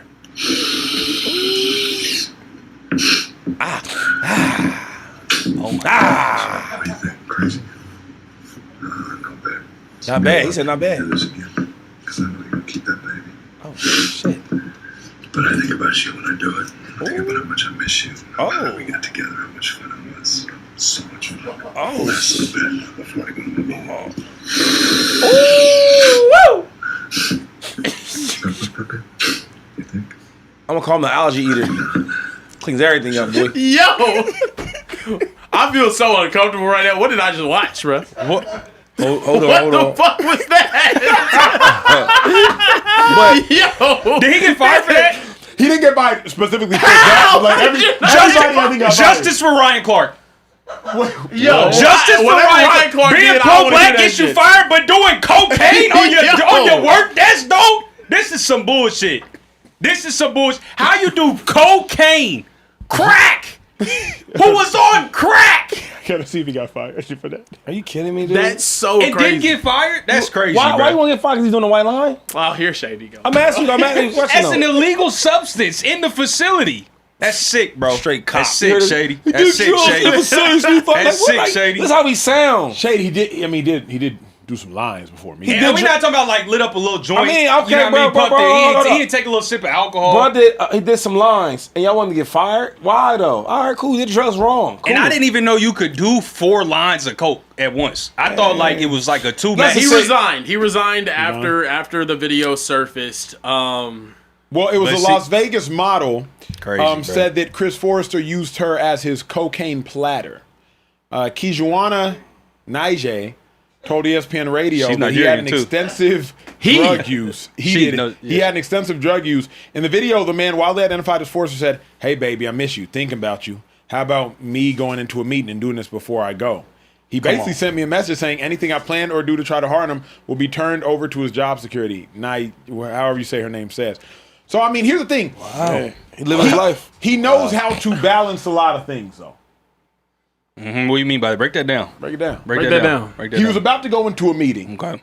yet knows how to balance his drug usage, plus meeting, plus this woman who lives in Vegas, a long distance relationship. Kieran, you know that's difficult.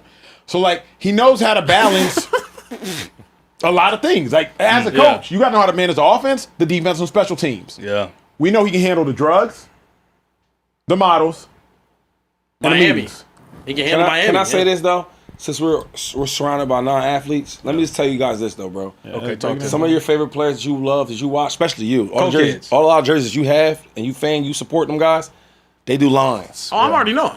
One of the best players of all time did lines and did crack. Lawrence Taylor, right? Did you want him to get fired for doing that? No, he wasn't doing it in the facility. And if he Yes, was, he was. and if he was, Yes, he he didn't get was. caught. Yes, he didn't was. get caught. Anyway, A video didn't get so leaked. before we start judging, dude, it's a lot of you guys that you love do all type of stuff. Hello, Yeah. and I know. Trey is Yeah. federal, man. No, I'm not federal. I just So make sure Nah, you get you fired. a little federal, bro. You state level? No, he yeah, FBI. I state. I got He state. FBI. No, I ain't like the DEA. We have to keep None the of show that. pushing. Good luck to the 49ers. Hopefully the juice is loose out there, man. Look, we have to talk about the Kansas City Chiefs. Adam Schefter put out a tweet saying that Chiefs head coach Andy Reid told reporters that Patrick Mahomes, coming off a torn ACL, has been cleared to practice already. This is a video of him at training camp rolling out. You see the brace on the knee, but he's still moving well. The best quarterback in the league out there, getting a little bit active, fellas. Do you guys think the Chiefs, though, are making a mistake by rushing him back? Shay, you played with Pat, won a Super Bowl with Pat also. So what you think? He's special. I mean, he ain't gonna be out there if he can't. And one thing about this, I don't want to say rushed him back. The Chiefs, they ran organizations so well. The ownership there is amazing. The GM is amazing, and the coach, you already know how great Andy Reid is. One thing about Andy Reid, he don't care who the player is. He's gonna put the player before the program, right? If Pat was not ready to play, he wouldn't let him play. I go back to a couple years ago. They were in the playoffs. Pat gets hurt. He wants to go back in there. Andy said, no. Let's check you out first before you put you back in. Andy Reid ain't scared to play games without Patrick Mahomes. You kidding me? Yeah. Andy Reid wins the most games with less talent. He's won playoff games with all type of quarterbacks in Philadelphia. And then playoff games with the Chiefs. Matter of fact, the first time Patrick Mahomes ever got hurt, I was in a game. It was a quarterback sneak. he messes up his kneecap. He missed like 5 games. You know what our record was? We were 4-1. Yeah. Andy Reid can win whatever. So my thing is he wants him to be 100% healthy, and they're not gonna rush him back. And the best part is the main trainer over there, my man Rick, one of the best trainers you ever meet. They ain't gonna rush Mahomes back. They know he is the franchise. Yeah. This ain't like no Cowboys organization. This ain't no that bull. Okay. You see what I'm saying? What about this though, 2-5? Is there any strategy to, if you look at the Chiefs' schedule, week 1, Denver Broncos. Week 2, I believe Indianapolis Colts. Week 3, Miami Dolphins. They have an early bye week, I believe week 4, which is as soon as a bye week can happen. Is there any either wisdom in either A, don't play him versus the Broncos because we know about the Broncos defense and we know about the Broncos pass rush, or B, don't play him the first 4 weeks of the season. You might as well, you can get through Broncos, Colts, Dolphins, Raiders. You can be 3-1 at the bye week. And you can sit him until October 18th and still be 3-1. If I'm the Chiefs, I'm not playing Patrick Mahomes until October 18th with the Chargers. I'm going to give him a full week of practice leading into the bye, giving him the week of practice after the bye leading into the game. And his first game is going to be October 18th versus the Chargers, a Chargers defense that will probably take a step back because their defensive coordinator is gone. I don't want to start him week 1 versus the Denver Broncos with Nick Benito on the edge, Pat Surtain on the outside, so I might have to hold the ball a little bit longer. Is there any wisdom? But my question is, right, forget the players. It's NBA, NFL. There's going to be great players. The Raiders are terrible. They got a great pass rusher. My question is, but why? Why wouldn't you play him? Because if I can go 3-1 and let him get a whole nother month's rest, no need to put him out there sooner. But if he's 100% and he's willing and he can play, he's never going to be 110%, 20%. He's 100%. I don't think you didn't have to deal with injuries. I had to deal with injuries. I don't think he's going to be 100% at the start of the season. I don't even know if he'd be 100% by week 5, but he'll be closer. An ACL injury, you know this, bro, it's still surgically reconstructed. So if he's coming back 7 months off of an ACL, it's not going to be 100% because you still got to get the usage. You got to get the wear and tear. You got to get your feet underneath you. You got to get But my thing is like, I don't care what type of rehab you do. It's nothing like the real game. Yeah. If he waits, I guess, another month or week, I mean, does it make a big difference? Because once you're 100%, you can go. Mm-hmm. Now, if you're talking about being comfortable, that's something different. Yeah. He's never going to be comfortable until he gets out there and plays. You tore your ACL? MCL 3 times. Never ACL. Never ACL. Well, I never tore my ACL either, but I'm just imagining, like, people I know that have done it, you know, it takes time. But you got to get out there and play. Mm-hmm. Where now nothing's like controlled. When I say controlled, all the drills he's going to do, that's all controlled. Yeah. On that field, there's nothing controlled. Yeah. You know, I'm thinking left shit. Now I'm going right because I'm reacting. So, and the best part is, like, the people that's around him, they're not people that just care about the business of football. Mm-hmm. Andy Reid, like, they really care. They care about it. Kieran, save this thought if you can. Save your thought. Don't forget it, though. I need you to look something up. There is a moment, and here's how you know Shady's right. Maybe my favorite Andy Reid moment that's not calling a play specific. Patrick Mahomes, I think, is playing the Jags in a playoff game. He twists his ankle. It's the Browns. Is it the Browns? I think it might have been the Jags, so I think Henny leads him on a 98-yard drive. And Kieran, Mahomes wanted to go back in the game. Andy Reid says, go to the locker room, get an x-ray. Before, I'm not letting you back into this game. Mahomes is yelling at Andy Reid on the sideline, trying to go back into the game. And Andy Reid is like, go into the locker room, get an x-ray. I'm not letting you come back out onto this field until the doctors clear you. Chad Henne has to lead it's in the playoffs. Chad Henne has to lead the Chiefs on a 98-yard touchdown drive because Andy Reid, in the midst of a playoff game, was like, nah, bruh. I care too much about your health to let that happen. You remember that moment, Tupac? I remember that, though. Yeah, and it does it a couple times. I told you when he hurt his knee with us against the Broncos. Yeah. He said, no, bro, I know you're healthy. You're not playing.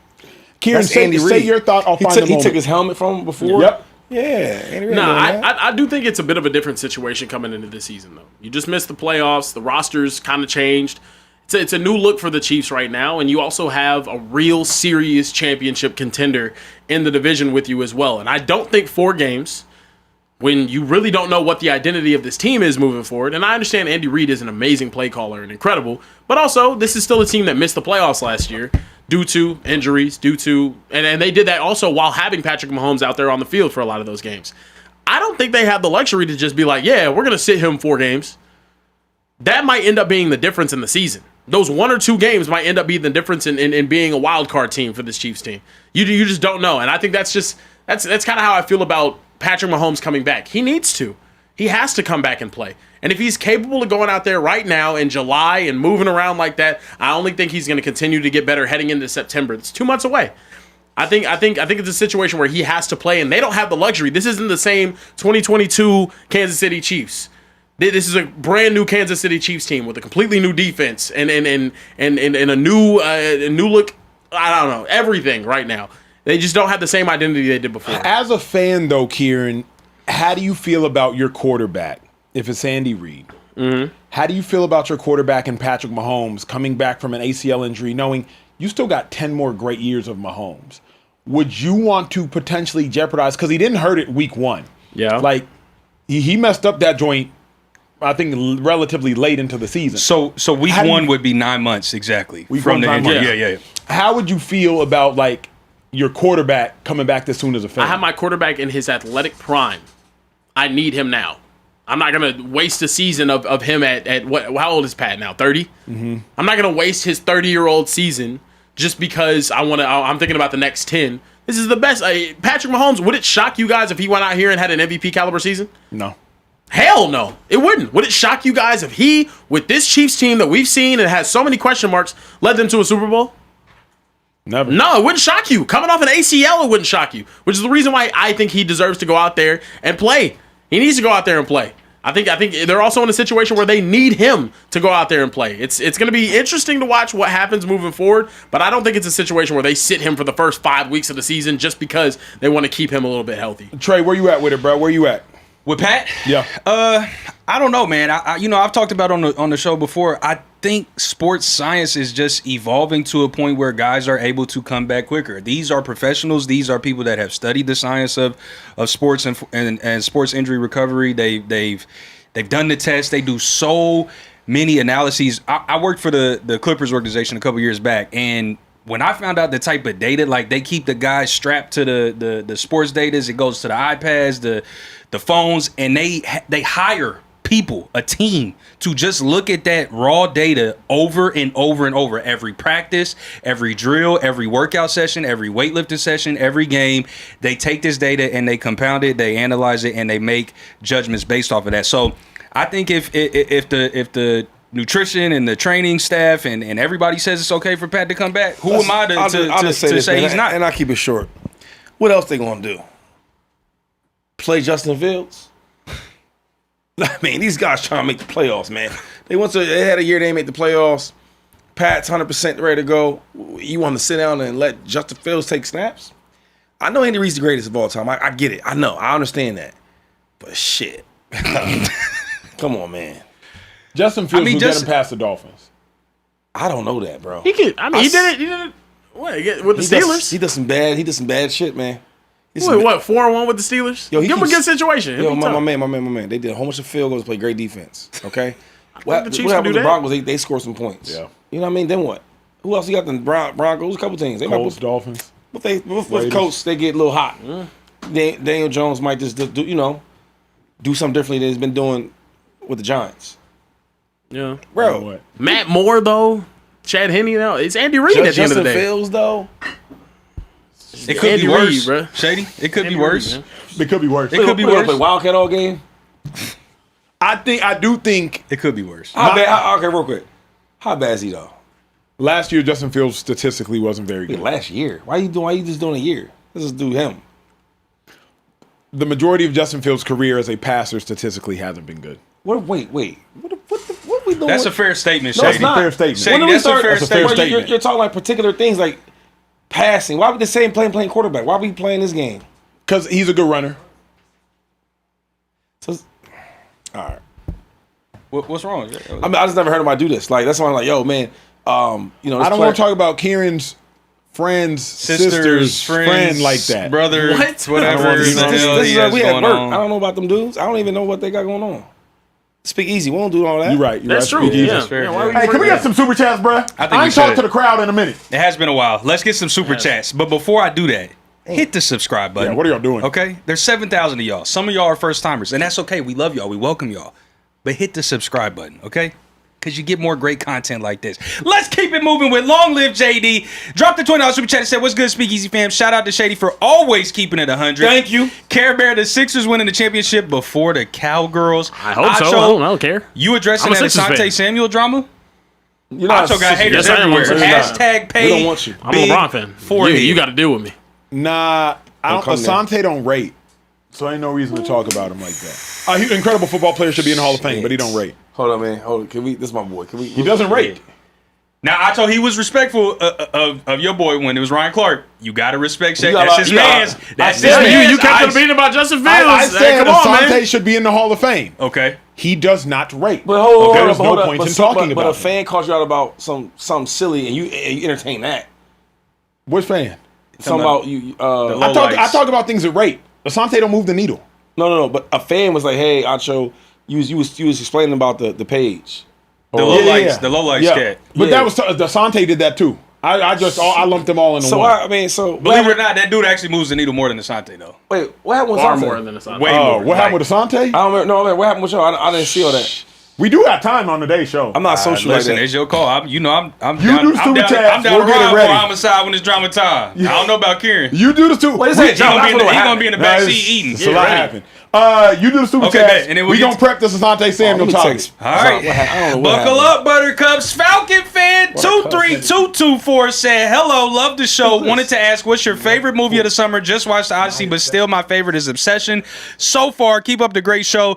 Speaking of Obsession, Asante Samuel, kind of that guy. Zay FKD215 said, Carebear, if the Eagles win the division, Bear has to do push-ups. But if the Cowboys win, I'll send in a video of me doing push-ups and send in a $200 super chat. Shady can pick the number of push-ups. Oh, he can't do 10. I ain't about to play one. Yeah, that's foolish. Yeah. We said 10. But how much for the homie that said he'll send in a $200 super chat? Why his heart? He was like 10. It shook to his core. You would have thought like somebody hit his car outside. Kieran is working. Can you read the super chat? Oh, Kieran's working? I didn't know he did that. JJ Crane said Jared Goff versus Matt Ryan isn't talked about enough. Matt Ryan hasn't done much more than Jared Goff. Team-wise, he does better stats, but team-wise, he's heralded as a great, but he wasn't a tractor in Detroit. CJ was, and I don't know if he is in LA. Doc Holliday said first, was at 49ers practice today. Football is back. Second, Kyle was at practice today, to my surprise.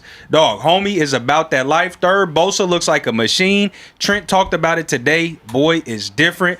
Royal Peanut said, Social Trade, stop letting Shady, I think he meant to say ridicule you like that. What did you have to do with those girls? I've been noticing he's always coming at you sideways. What? He's the millionaire, and he's coming at you all sour, it seems. Multi-millionaire. Fix that. Multi-millionaire. Shady, the chat telling me to press you. So we might have to step outside, bro. No, they said millionaire, like one. Just one? Multi. Yeah. But I never come at you. I come at everybody. No. Yeah. But you kind of push ups. You do the most talking though. That's fair. You come at me the most. I do. That's fair. Which is crazy. It is a two-way street. Victor Mo Jr.'s in the building, said nothing but love for the Speakeasy. Best show ever. If you know, you know. I'm not saying, I'm just saying. Says, shout out to KB. Stop pressing weights. I think he meant to say CB. Stop pressing weights 2 to 3 weeks and strengthen your rotator cuffs. Quick gain. 6.5 push-ups in a week. Also, shout out because YouTube edition, The Pivot, It Is What It Is, and Nightcap. Hashtag Paytray. Shout out to the people in the back, not named producer Rome.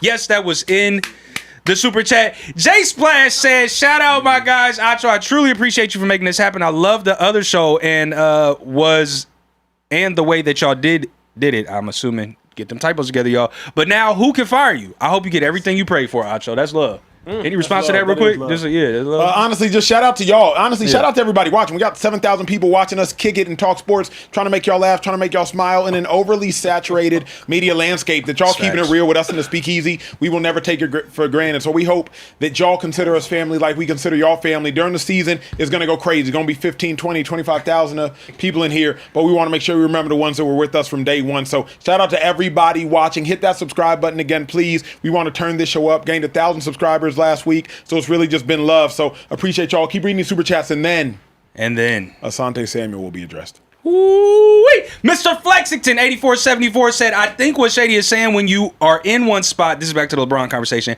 your table constantly changing and you got to keep replacing the food on it. LeBron is going to ready-made tables and is giving food and a ready-made recipe. Yeah, so the Los Angeles Mr. Lakers in Flexington. 2018 were not a ready-made table. Yeah. They weren't. And also, can I just, because I ain't really Even been the chiming in on that Cleveland Cavaliers, conversation. When we're you're winning, a ready-made table. when you're winning like Brady was winning, everybody wants to come play with you. He When made you're the winning table like right. the Spurs, He people want to come was play right. with you. That Yes, is true. That is true. That's That what is. happened. That's why you have a free agent so- signing like Kevin Durant in OKC, because when Yeah. you're winning, players want to come Yo, join so- them. wanna go there. So when It's way harder to go somewhere than not. When Brady and if you need help, ask one of these guys. When Brady won against the Falcons and they came back and won, Yeah. who was a great player that wanted to play on that offense? Who was it? Yeah, Who came over there? Yeah.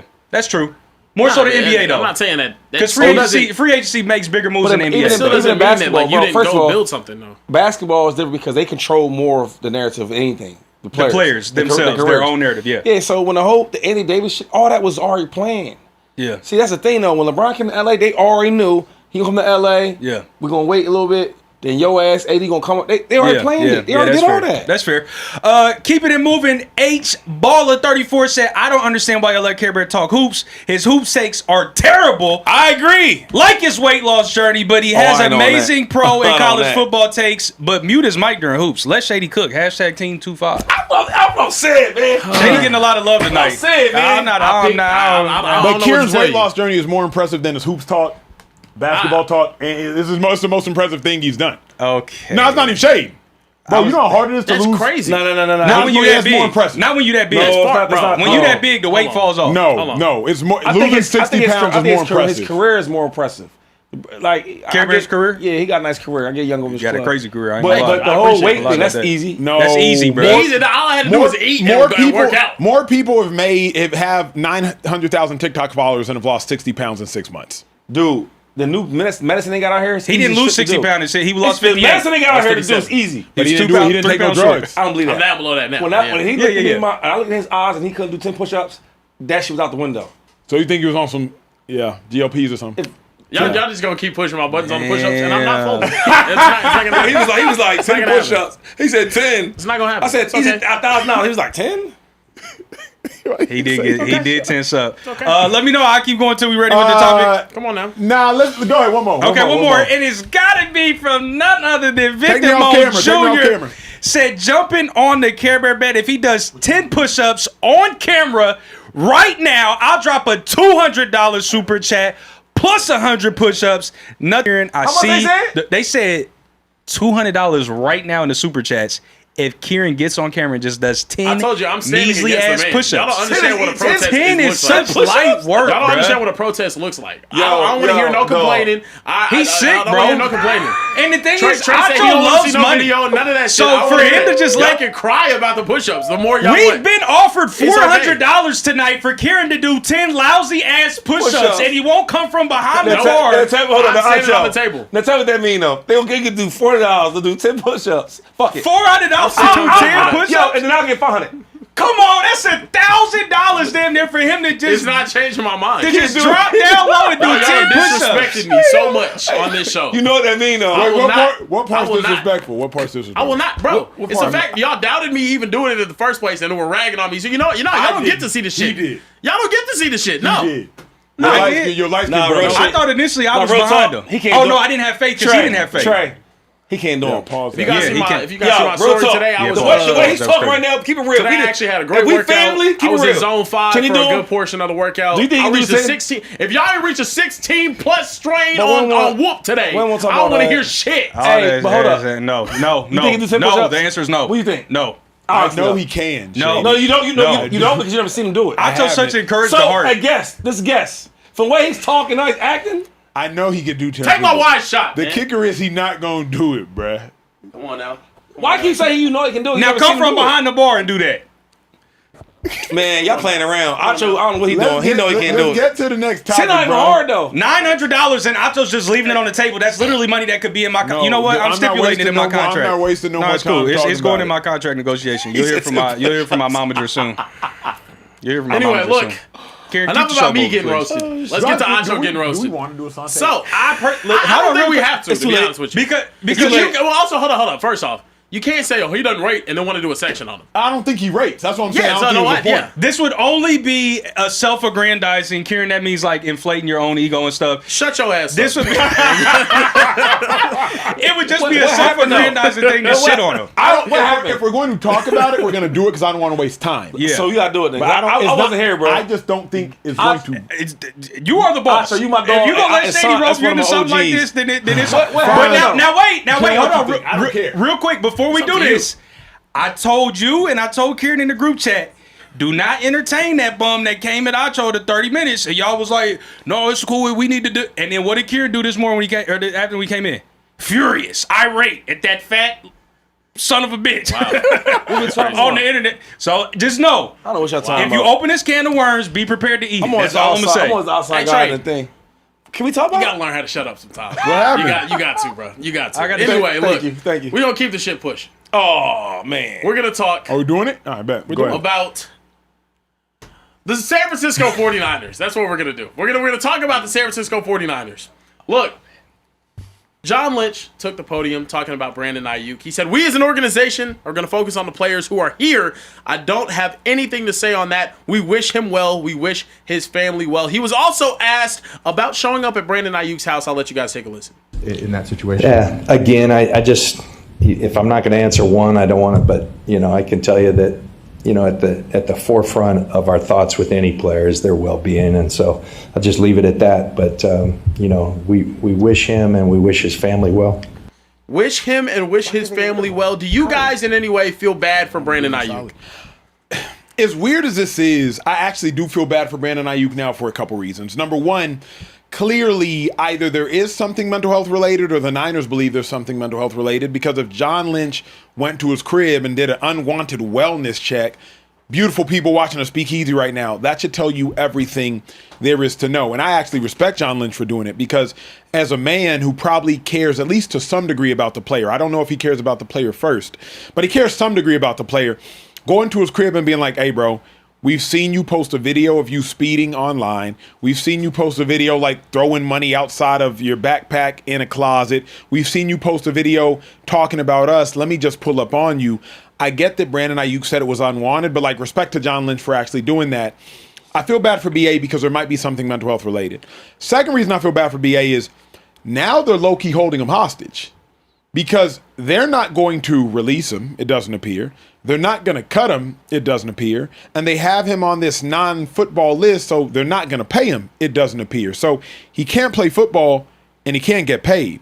So all he is a lackluster social media personality at this point in his career. So I actually feel bad for him. He did make his bed, so he better lay in it. But 2-5, they are low-key holding him hostage. Come on, he man. didn't think through that. That's what I don't like. Y'all talk all this about how he this, he that, he's crazy, mental health, all this stuff. And, you want to talk about the players that's there. Well, if he can't help y'all out and he's this and that and he's such a problem and a distraction, let him go.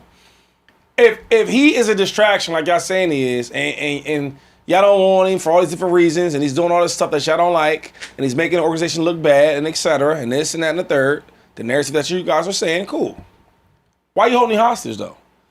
Because I feel like any other coach that don't like a player, don't like what he represents, either they trade him or they cut him. And y'all not trying to do neither of that. So y'all tell me, you replace him with a first rounder and Mike Evans, right? You got Chris McCaffrey, he's back. You got Kittle, he's gonna be back from injury, right? Purdy's gonna be back. Kyle gonna be back from his injury. You got everything you want. Y'all this great team. Why you need Brandon Aiyuk? He's such a distraction. He's such a bad kid. A locker room cancer. Let him go. There's something there. I'm telling y'all, my new favorite player in the NFL, there's something there. Let the dude go. If he's so crazy, let it be another team's problem. What's wrong with that? I think it's this, Shady. Uh-oh. They're not going to do Brandon Aiyuk the solid. You're a man and you're a businessman. You're not going to disrespect me as a man, then disrespect me as a businessman. Mind you, I'm your senior, older than you. And you think I'm finna do you the solid and release you? I'm not gonna release you for several reasons. Number one, Why am I going to allow you to go make more money after you stolen, losing that word loosely, after you stolen $27 million from us? Why am I going to go allow you make more money? Number two, if you are going to go land in Washington, you just bought a $10 million house there, so your social media reports, why am I going to allow you to go to a conference competitor, a team that has gone to an NFC championship game more recently than us? Why am I going to allow you to do that if you disrespected me? You disrespected me. I'm not going to send you to a competitor, and I'm not going to allow you to make more paper. You're going to sit in timeout. And this is where I think Brandon Aiyuk made a short-sighted, agentless, idiotic decision. But when you get cut, when you released on your way out, Shady, just play the game. I'll just say this. As long as I've been in the NFL and before and been a fan of the NFL, yep. When there's issues with players and this and that third, right, you let them go. You get rid of them. I look at Deshaun Jackson. Chip Kelly made all this freaking false allegations about Deshaun being a gang member. That was the reason to cut him. He lied on me, said, I was whatever I was, so he traded me. Cool. Brandon Marshall had issues in Denver. What did they do? Or Chicago. And then, Denver first. Issues with Denver. He's punting the ball at practice. What did they do? Let him go. There's a million cases when a player can't agree with the management or the coaches, whatever it may be. You let him go. What are you holding him hostage for, though? I'm trying to tell you, bro. It's something there, man. Don't you got to assess who you dealing with, right? I think Antonio Brown, issue with there. They both let him go. I can name dudes that have issues that's called distractions. You get rid of them. But there's a difference between, and correct me if I'm wrong, there's a difference between being a distraction and disrespectful. AB was a distraction. He did jumping jacks during a game. Think he was That's distraction. He called the GM I think the C word. Yeah. Can you say that? You can say cracker, right? What he called him? That's what he called him. Yeah. He called him a cracker. Yeah. Right? He called him a cracker and then cut him. Right? I mean, them things just happened. He had an issue with the Steelers. Back and forth, this and that third. They traded him. I'm just saying, like, I could name these. Terrell Owens had an issue in Philadelphia with Don McNabb and Andy Reid, this and that. Andy Reid told him to do something. He agreed to it, then he didn't do it. You know what Andy Reid did? Let him go. I can name you times when people get disrespectful. Marcus Peterson. Or Peters. Marcus Peters, yeah. I could name you times where dudes is happening all the time. How much of it is he took $27 million and didn't play? How much of that? How much of that is it? Bro. There's so many times dudes be stealing money. This is business. I always hate when it comes down to business, you want to start making it personal. It's never personal. It's always business. There's guys that come on teams that be trash, get all this money. It's part of business. My thing is this, dude. Players and GMs been disrespected for years. And if you have a problem with a player and he's not on the team, he's being a distraction, whatever it may be, you let him go. There's a reason why these dudes do not want to let Brandon Aiyuk go. You call him crazy, call him a snap. He ain't that crazy. He ain't that big of a distraction. You don't want to let him go. And if the dude came back and apologized, your ass will put him on the team and let him play. And the last form I say is, some of the stuff he be saying, I agree with him. Because he said, he said, I'm tired of playing the back seat to dudes I'm better than. It ain't my role or your role, his role to say who's he not better than. He fucking better than them dudes. I've been an All-Pro before. When the ball comes my way, I make plays. Check my rap sheet. So if he think he's better than everybody in the Niners and he's tired of being the number 2 option, he want to be number 1 option, what's wrong with that? Because any good functioning business, organization, family dynamic, everybody knows the structure. The kids are not of greater importance than the parents. The house sitter is not of greater importance than whoever. Brandon Aiyuk, you're not of greater importance than Christian McCaffrey. Who's to say that? You? The numbers, the impact, the Niners roster. And I keep telling you this, that when you make, who's the number 1 option? Who's the number 1 priority? Christian McCaffrey. So he gonna get a lot of the numbers. But he like, you make me the number 1, and we'll see how things goes. I remember my second year at the Eagles. I'm sitting there with Deshaun over there, got Mike Vick, got Macklin, all these great dudes. And they got all the big names. I'm sitting there like, man, I'm better than all these dudes. Now, if I said that, people think I'm crazy. You know what I mean? Then my third year, like, oh shit, maybe Shady ain't tripping. So what I'm saying is, you could be right or wrong or however you feel. He felt like he the best one. And if he gets the opportunity, I'm going to show y'all. I got another one for you. Antonio Brown. Back then, Antonio Brown, this one he was tight. They had Mike Wallace. They had all these dudes. They had the dude from, he went to Denver. Left Steelers. He had a good year with the Denver. Yeah, I know exactly what you're talking about. Yeah. They had a couple dudes. AB was a kick returner. Emmanuel Sanders. Yeah, Emmanuel Sanders. Yup. I think Hines was just getting out of there. AB was the kick returner dude. And I remember he was like, yo, dude, I'm better than all these dudes, bro. And people thought he was crazy. And then eventually he got an opportunity and showed up. But don't you think two things? Number one, we've seen enough of a sample size to know if Brandon Aiyuk was better than George Kittle or Christian McCaffrey. I can't say that. I can't say that because I feel like when who do you try to get the ball to? I've been on the team where I wasn't getting the ball at all. McCaffrey or Aiyuk gets the ball though. I mean, you're not all pro by happenstance. When he got the ball, he got busy. Of course. But the problem is, if you really watch some of the way they run their offense, it goes to Christian McCaffrey. Of course. We're going to run the ball with him, and we're going to throw the ball with him. But all of Shanahan's offenses go through the run game. You know what I mean? Whether it's You're Alfred going Morris. to run the ball with him, and you're going to throw it to him. There's times where he's touching the ball like all day. Mm-hmm. You know what I mean? So if I'm a wide receiver, I might have a problem with that. Another one, A.J. Brown. Yeah. The Harry made work. They won the championship and all that, and Saquon's all that stuff. If you ask A.J., hey, bro, who's the best player in the squad? He going to say me. If I get the ball like they give him the ball, you'll see.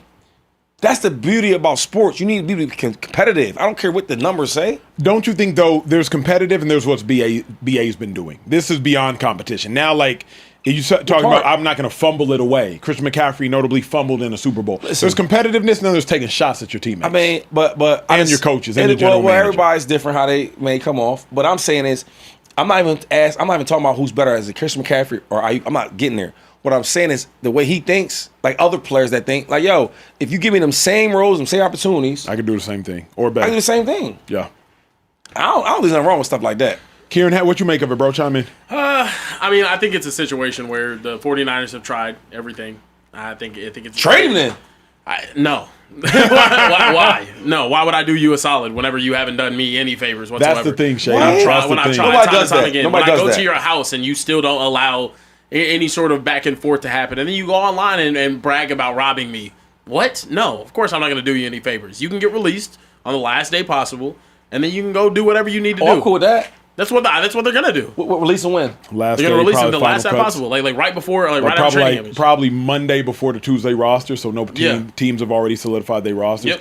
If they can't keep him on this NFI exempt list, you know what's gonna happen though? This is how God works. They're gonna try to do all that type of stuff, all that dirty stuff. Go and do that. You're gonna do that. You go to a team, he gonna blow up, and he gonna get the last laugh. That's what's gonna happen. You see. The thing is, though, they could also. There's a million different things that they could also do though too if they really wanted to get back at him. I just don't get that though. Like, bro, we paid you a contract. Everybody, and you didn't fulfill do your anything. Yeah. How many times that happened in football? Not that often. Not that often. Not What? like this. How many times Like, have players just we straight pay you a up contract, denied you're like, yeah. $27,000? You pay your contract $27,000. and you don't fulfill it. It happens all the time. It's not you a don't franchise attempt tag to fulfill situation. it. You didn't even attempt to not fulfill like it. Bryce Huff for the Eagles. They paid him $40 million. He didn't fulfill it. Yeah, he didn't that's get him. But That's fine. At least attempt to fulfill Yeah. it. Aiyuk is just like, nah, I'm good. I do hope it. I hope his mentals are right. After the football stuff, I actually don't care if the football stuff works out or not. I just hope his mentals. That's why they are right. don't win though. They do stuff like that. Real organizations, that's real coaches. They gonna get his ass out of there. They ain't gonna play this game. We doing tit for tat. It's the NFL. It's one of the best businesses in the world. And we talk about tit for tat. Real ownerships and real business. They don't do stuff like that. The Bills, they get who? The Bills did it with Slay last year. Was it the Bills? It's Bills did it. Remember, Slay was trying to get released, and they was like, "Nope, we holding you hostage. You're not going to go to the Eagles." No. Sorry. They traded for him that he agreed to. Yep. Same And you agreement. get there, and then it's like whatever. And then he was like, I mean, listen. I love the Bills and all that, but they ain't winning nothing either, man. "Yeah." They ain't winning. But Andy Reid ain't doing no silly games like this. Do you think Howie Roseman and Nick Sirianni and Mr. Lurie's playing these games? They just releasing you. If you want to be here, we gonna let you be here. If you don't want to be here, get the out. hell, yeah. We don't trying to be playing. We trying to win championships. They also haven't been held hostage by a player like that, though. Like, imagine signing A.J. Brown and then he sits out an entire year, doesn't go to... Yeah, that is a good point, because AJ was mad, but at least AJ AJ went to work, Shady. Yeah. I mean... Like, they're like, how many times have the Eagles had to void guarantees of players? If A.J. Brown say, I'm not doing nothing and none of that, what you think Howie and them gonna do? They trade him. You can get rid of him. Yeah. You know why? Because the Niners are trying to win this battle with a freaking NFL player. I do think there's an ego. That a couple years he's going to be forgotten about. Because franchises stay. That's fair. Where the Eagles, we trying to win championships. We ain't trying to play them games. That's fair. Hey, before we get out this show, make sure y'all hit the subscribe button. We got to get at least 200 subscribers off this chat. If you're working out, if you're chilling at the crib, if you're watching on your TV, on your phone, All right, grab the clicker, grab the remote, whatever y'all call it, scroll over, hit that subscribe button, hit the like button to show us some love. We don't really ask y'all for much of anything except show us some love. We're in studio 2 hours a night, Sunday to Thursday, 11:15 Eastern time, just to make y'all laugh, make y'all smile, on occasion, maybe even make y'all cry, even though Shady doesn't do any crying. If you're watching incarcerated, a different country, whatever state, just know we appreciate y'all. We love y'all. It's respect. Gonna get some super chats before we get out the show. Any final super chats, sir? Let's do it, Central Cast. Our weird cousin is in the building and said, Acho, did you just tweet in the middle of the show? You work too damn much. And by the way, I saw that tweet. Want to pay the Speakeasy through me. Want to pay the Speakeasy through me? I'm not sure. I didn't see that tweet. Central Cast, I literally do 10,000 things during the show, including tweet to tell the audience to come tap into the show to make sure we continue to grow. Love, though. Yeah, as much of a stalker as you are, I'm surprised you're just now noticing that almost 200 episodes into the show. Chris James 7208 said, been rocking with y'all since the show started. I'm a truck driver, and I get up early, so I watch y'all. I'm on the road. I expect a shout-out when I listen in the AM. Is there ever a show with 2-5 and TJ? We have done one show, I think with both of them here. Yeah, this one. D-Ron Jones, 8220, said, Emmanuel Acho cooks Shady every single show, bro. Y'all got homie looking like the next Stephen A. Great show tonight. Keep cooking, Emmanuel Acho. Is that rare a W? Acho super That's chat? a rare pro Rare Acho W. That's crazy. That might be the first pro Acho. That might be the first time super anyone's chat. ever said you won a debate over literally. Shady. I'm getting cooked online. I get cooked on my own show. That's It's a tough crazy. life. And we'll I'm continue the least to, debatable, so the audience expects y'all to read lose the to next me, super but to chat, lose dog. to Shady Oh my is like, gosh.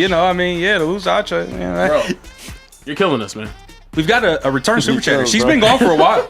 Lady L'Oreal is in the Lady building. L'Oreal. We're going to clap it up for Lady L'Oreal. She said, hey, it's been a minute. Life's been busy, but I've missed y'all. Can't believe Carebear cut his hair. Not She been bad, gone though. for a minute.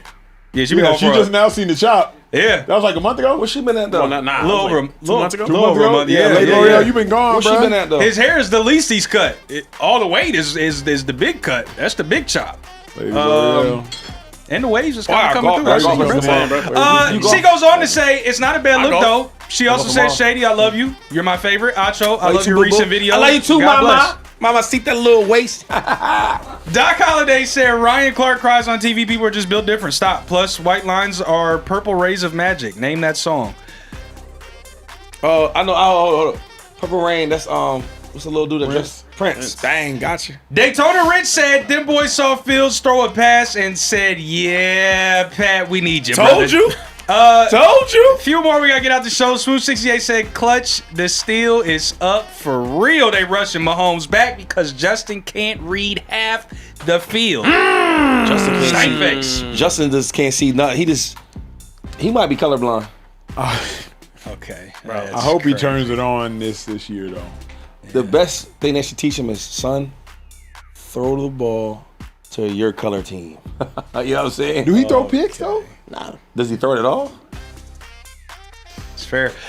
Jared Gruel said, yo, what's good, Speakeasy? This is my first super chat, but I've been following the show for a while now, and y'all are my favorite show to tap into by far. Care Bear, go boys, hashtag pay trade. Come on I now. appreciate the love. What? Ruined it. I hate that whole shit right there. You ruined it. Nah, yeah, I like half of it. That was. Nah, I ain't gonna lie. Do I want you to get paid? You said last week you did. I mean, what's changed since Did he then? just ask if he wanted you to? I only. Bro asked if how he felt about it. Right, He's like, hold on, do I want you to get paid real Yeah, quick? you know what? Because like you my friend if you get paid or not. I don't really care actually. Though. Like we friends no matter what you do.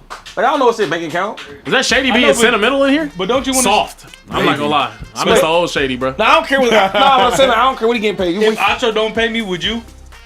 do what? If Acho don't pay me, would you? Would you give him a cut of your check? No, not even a cut of his. Would you just like you said we friends? So I don't. You're doing too much I ain't now. give you no money. Yeah, what's he talking I about? don't know. He got weird. Yeah. Still non-player them. Read the next super chat. Otel63 said, love this show. In my opinion, the two light-skinned brothers show me FBA energy. FBA, what's that? Foundational Black Americans. Come on now. Come on now. Somebody got to represent because we know Acho ain't. Wait. But y'all mix. Yeah. What's wrong with that? We're black. No, but I'm the culture though.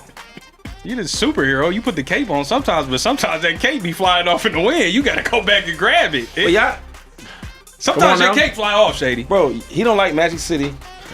And you and I don't cheat. Y'all like tell the cops. That's like not culture. Yeah. Nah. And then look, Me and Trey grew up in black communities. He tried to tag along. Let me borrow your cape, Shady. He goes on to say the two highly melanated darker brothers give me Chud the Builder energy. What is that? I don't know what that That's is. great. Nah, horrible comparison. Who? Chud the Builder is like super racist. Yeah. Like, Who they say doing that? Who is that? He was. Is it a white guy? Kick. Yes. Oh. Yeah. Chud the Builder is crazy. What topic led them there? I have no idea. I was enjoying the first part Did of we this. talk about anything racial today? I don't know. I don't know. What they say though? I don't know. What they say He said it's corporate versus grassroots. Roots rule is what he Who's said. corporate though? I don't. He I said guess y'all he's are saying corporate. y'all We're two are grassroots. That's crazy. I mean, What? it's not great. They must listen to the show. I don't know. I'm a not lot of bros. Me and Trey really got it out the mud. I don't know. That's facts. I don't know. You grew up in Plano. You grew up in Harrisburg. We really from Evansville and Duncanville. Come on, bro. I don't know. And we had to earn a living to actually do. Come on now. We had a grind for that. Playing the kids game. We couldn't. Yo. Just You know saying. what I mean? I don't know. I Y'all couldn't just be big, athletic, and Nigerian. I don't know You y'all what I mean? business and all that, but come on, y'all good. Y'all, you know, like, come on, man. I'm trying to be nice here. Y'all guys, come on, man. We good guys here. Mike Drop Tequila's gonna round this show out with the final super chat today. Said BA took the situation personal with while the 49ers are handling business. Told you. There. That's all I got. So wait, before you get out. Yeah. So you're not gonna jerk? I don't know what was going on, bro. We got time. Asante. I want to hear for that. I need to know. Y'all want to get to it? We can Asante get to didn't it. even call me. Y'all know. All right, we can get to it. Look, Y'all Shady know want to why get to it. We can get to it. Let's go ahead. That's my boy. I gotta know. So look, bro. this all started This guy. from Steaks. Acho talking about the Speakeasy The most channel stinky. after or is Acho started says it before channel. then. Channel because Yeah. he says channel instead of channel. Channel. So the Speakeasy channel.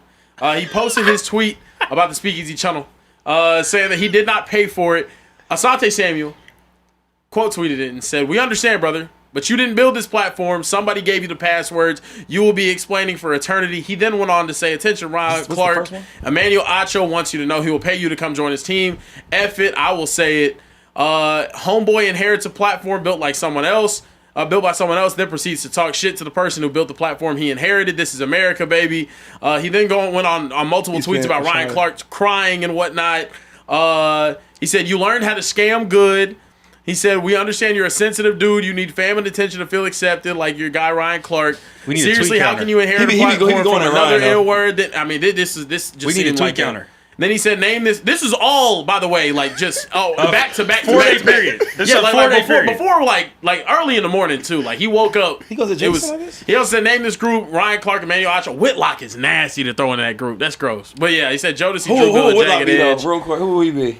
I don't even know. Out of those three- Whitlock off.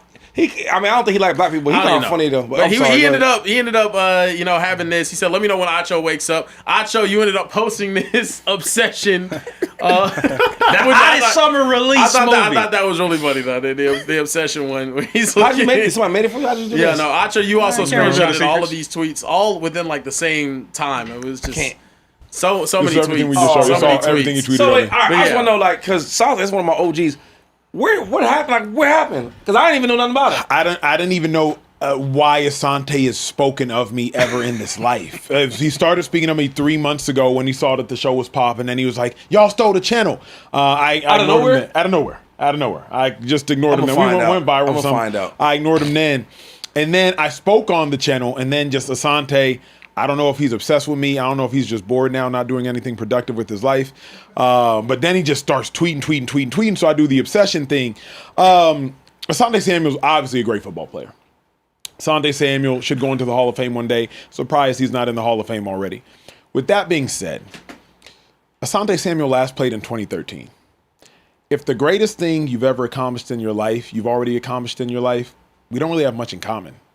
Like, I'm still currently accomplishing great things, and my best days in my life are ahead of me. So when people keep bringing up career comparisons between me and Asante, you're living in the past when today is the present and my future is golden. So that's why I don't like these debates of like, yes, Asante Samuel's an incredible football player, but how are you so bored that you are obsessed and fixated with what Emmanuel got going on and how Emmanuel's building what he's building? So I have no beef with Asante, truly have no issue with Asante. I have a fundamental issue with people who continually live in their heyday.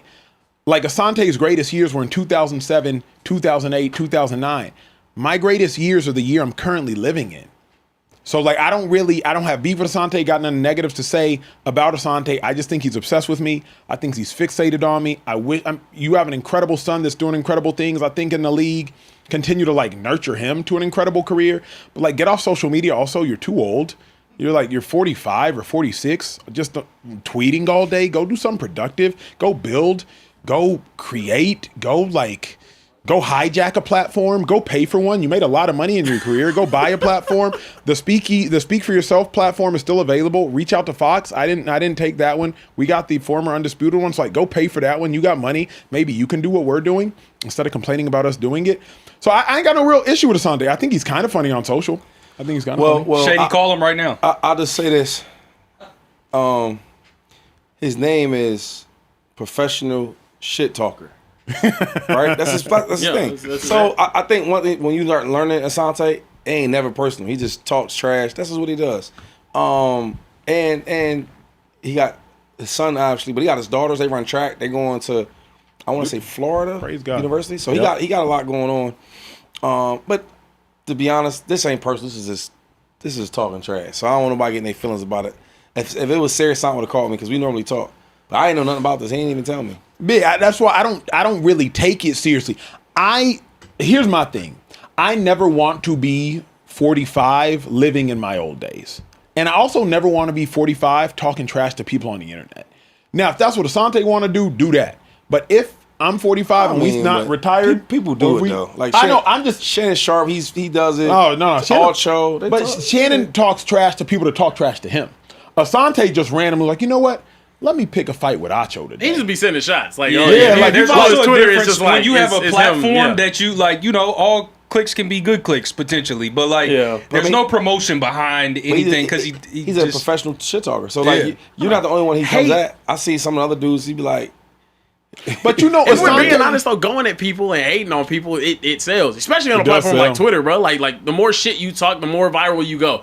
I feel like even for me, the biggest tweets I've had are whenever I'm criticizing something rather than praising something. Yeah, of course. That's what's going to be like. Yeah, I mean that's just what it is. That's the nature of the beast. If you see him in person though, he was shaking. He's not. I would think it's love. Yeah, the other thing is though, like he ain't nothing like that. Here's the other reason I don't get offended, and hopefully this isn't offensive. Asante's a professional leech. He has to leech on other people's platforms because he does not have one of his own. And so if Asante talks about Ryan Clark, it's going to get views. Asante's most viewed tweet in the last however many days is talking about me. Because Asante can't create an idea and it do anything.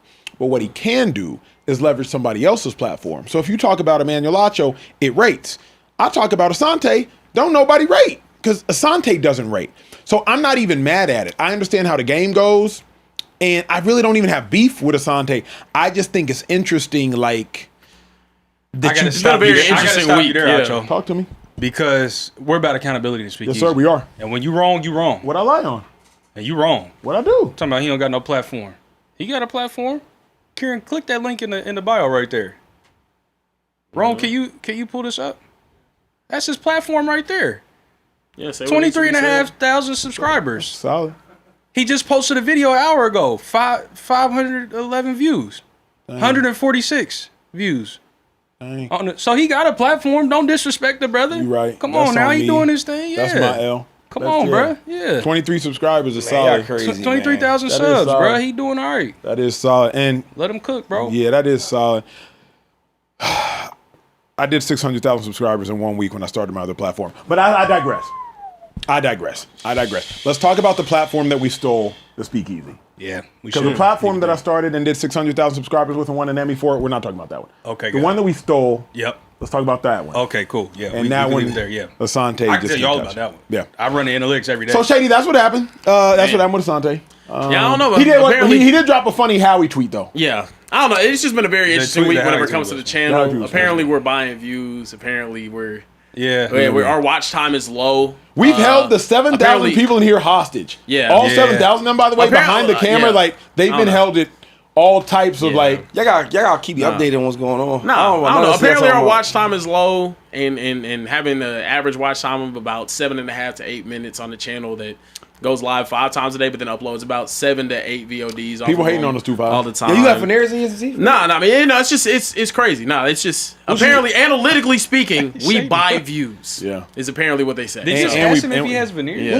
What is that? I got Invisalign. Oh, it was like it looked different than normal. Say photosynthesis. Photosynthesis.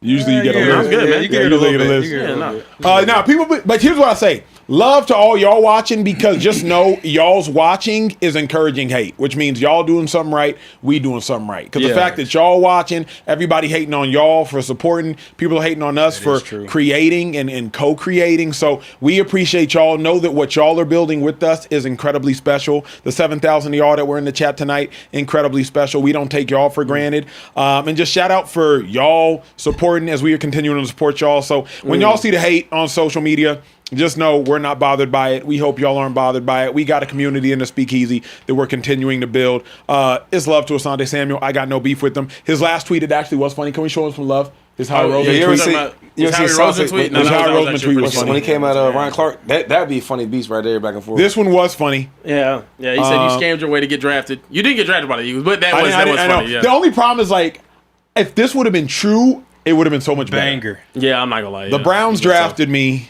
It was Tom. It was Tom Heckert, R.I.P. That does make sense. It was Tom Heckert, R.I.P. And Howie didn't even trade for me. Like, so if it was true, it would have been a lot funnier. But nonetheless, this was funny. You look kind of jacked there. I know. I'm like, you should have chosen a week. He could have done a lot better with this. I would have chosen a weaker picture of me. I would have chosen a picture of me on the bench. I was like, why would you choose the picture of me where I actually played in the game and like did well? But knees still cooked though, for sure. The joke landed. I'm saying the knees still cooked. The knees. I don't look that not need here, do I? Not gonna lie, the first time I played against him though, that's the first shot I know. I'm like, what's up with his knees? What's up with his knees, bro? Because he said get real low to like in your stance. Yeah. Like, what's up with his knees? Yeah, them Disney Channel knees, like he was. Okay. Like he was Demi Lovato singing on What Camp are Rock. Disney Channel knees? It's when they cross their knees like this, like it's like that. They grab the mic. Step in front of the camera and show us. And then do the push-ups. Then do the push-ups. Hey, play the music, yo. Look, man, if Carebear make you mad, threaten him with the push-ups. He gonna shut up. I'm not gonna shut up at all. Look, true. ladies and gentlemen, we appreciate you guys. None of y'all can whoop me. I appreciate y'all. Oh, we got 2 more super chats? Oh, yeah, we do. We have 2 more super chats. Sorry, my fault. From our guy JoJo said that brother is all up on Acho's nuts. Oh, shit. That brother is starving. Yeah, that brother's starving. He said, gosh damn, I love the show. And then I'm not saying, I'm just saying. He was a brother. Double back and said, Ryan Clark was a good safety and a really good sports personality, but I agree with 2-5. You clickbaiting, and in the words of the great Notorious B.I.G., quit your blood clot crying.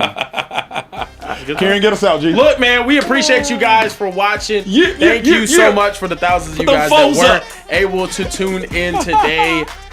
Thank you. Look, we're going to be going live tomorrow at 11:15 p.m. Eastern, 10:15 p.m. Central, 8:15 p.m. Pacific time. Yeah, for sure. And here in the Speakeasy, we do not respect Mountain Time. We'll be back tomorrow. Hit the like button, hit the subscribe button, hit the bell button to be notified when we go live, which I just told you what time it was.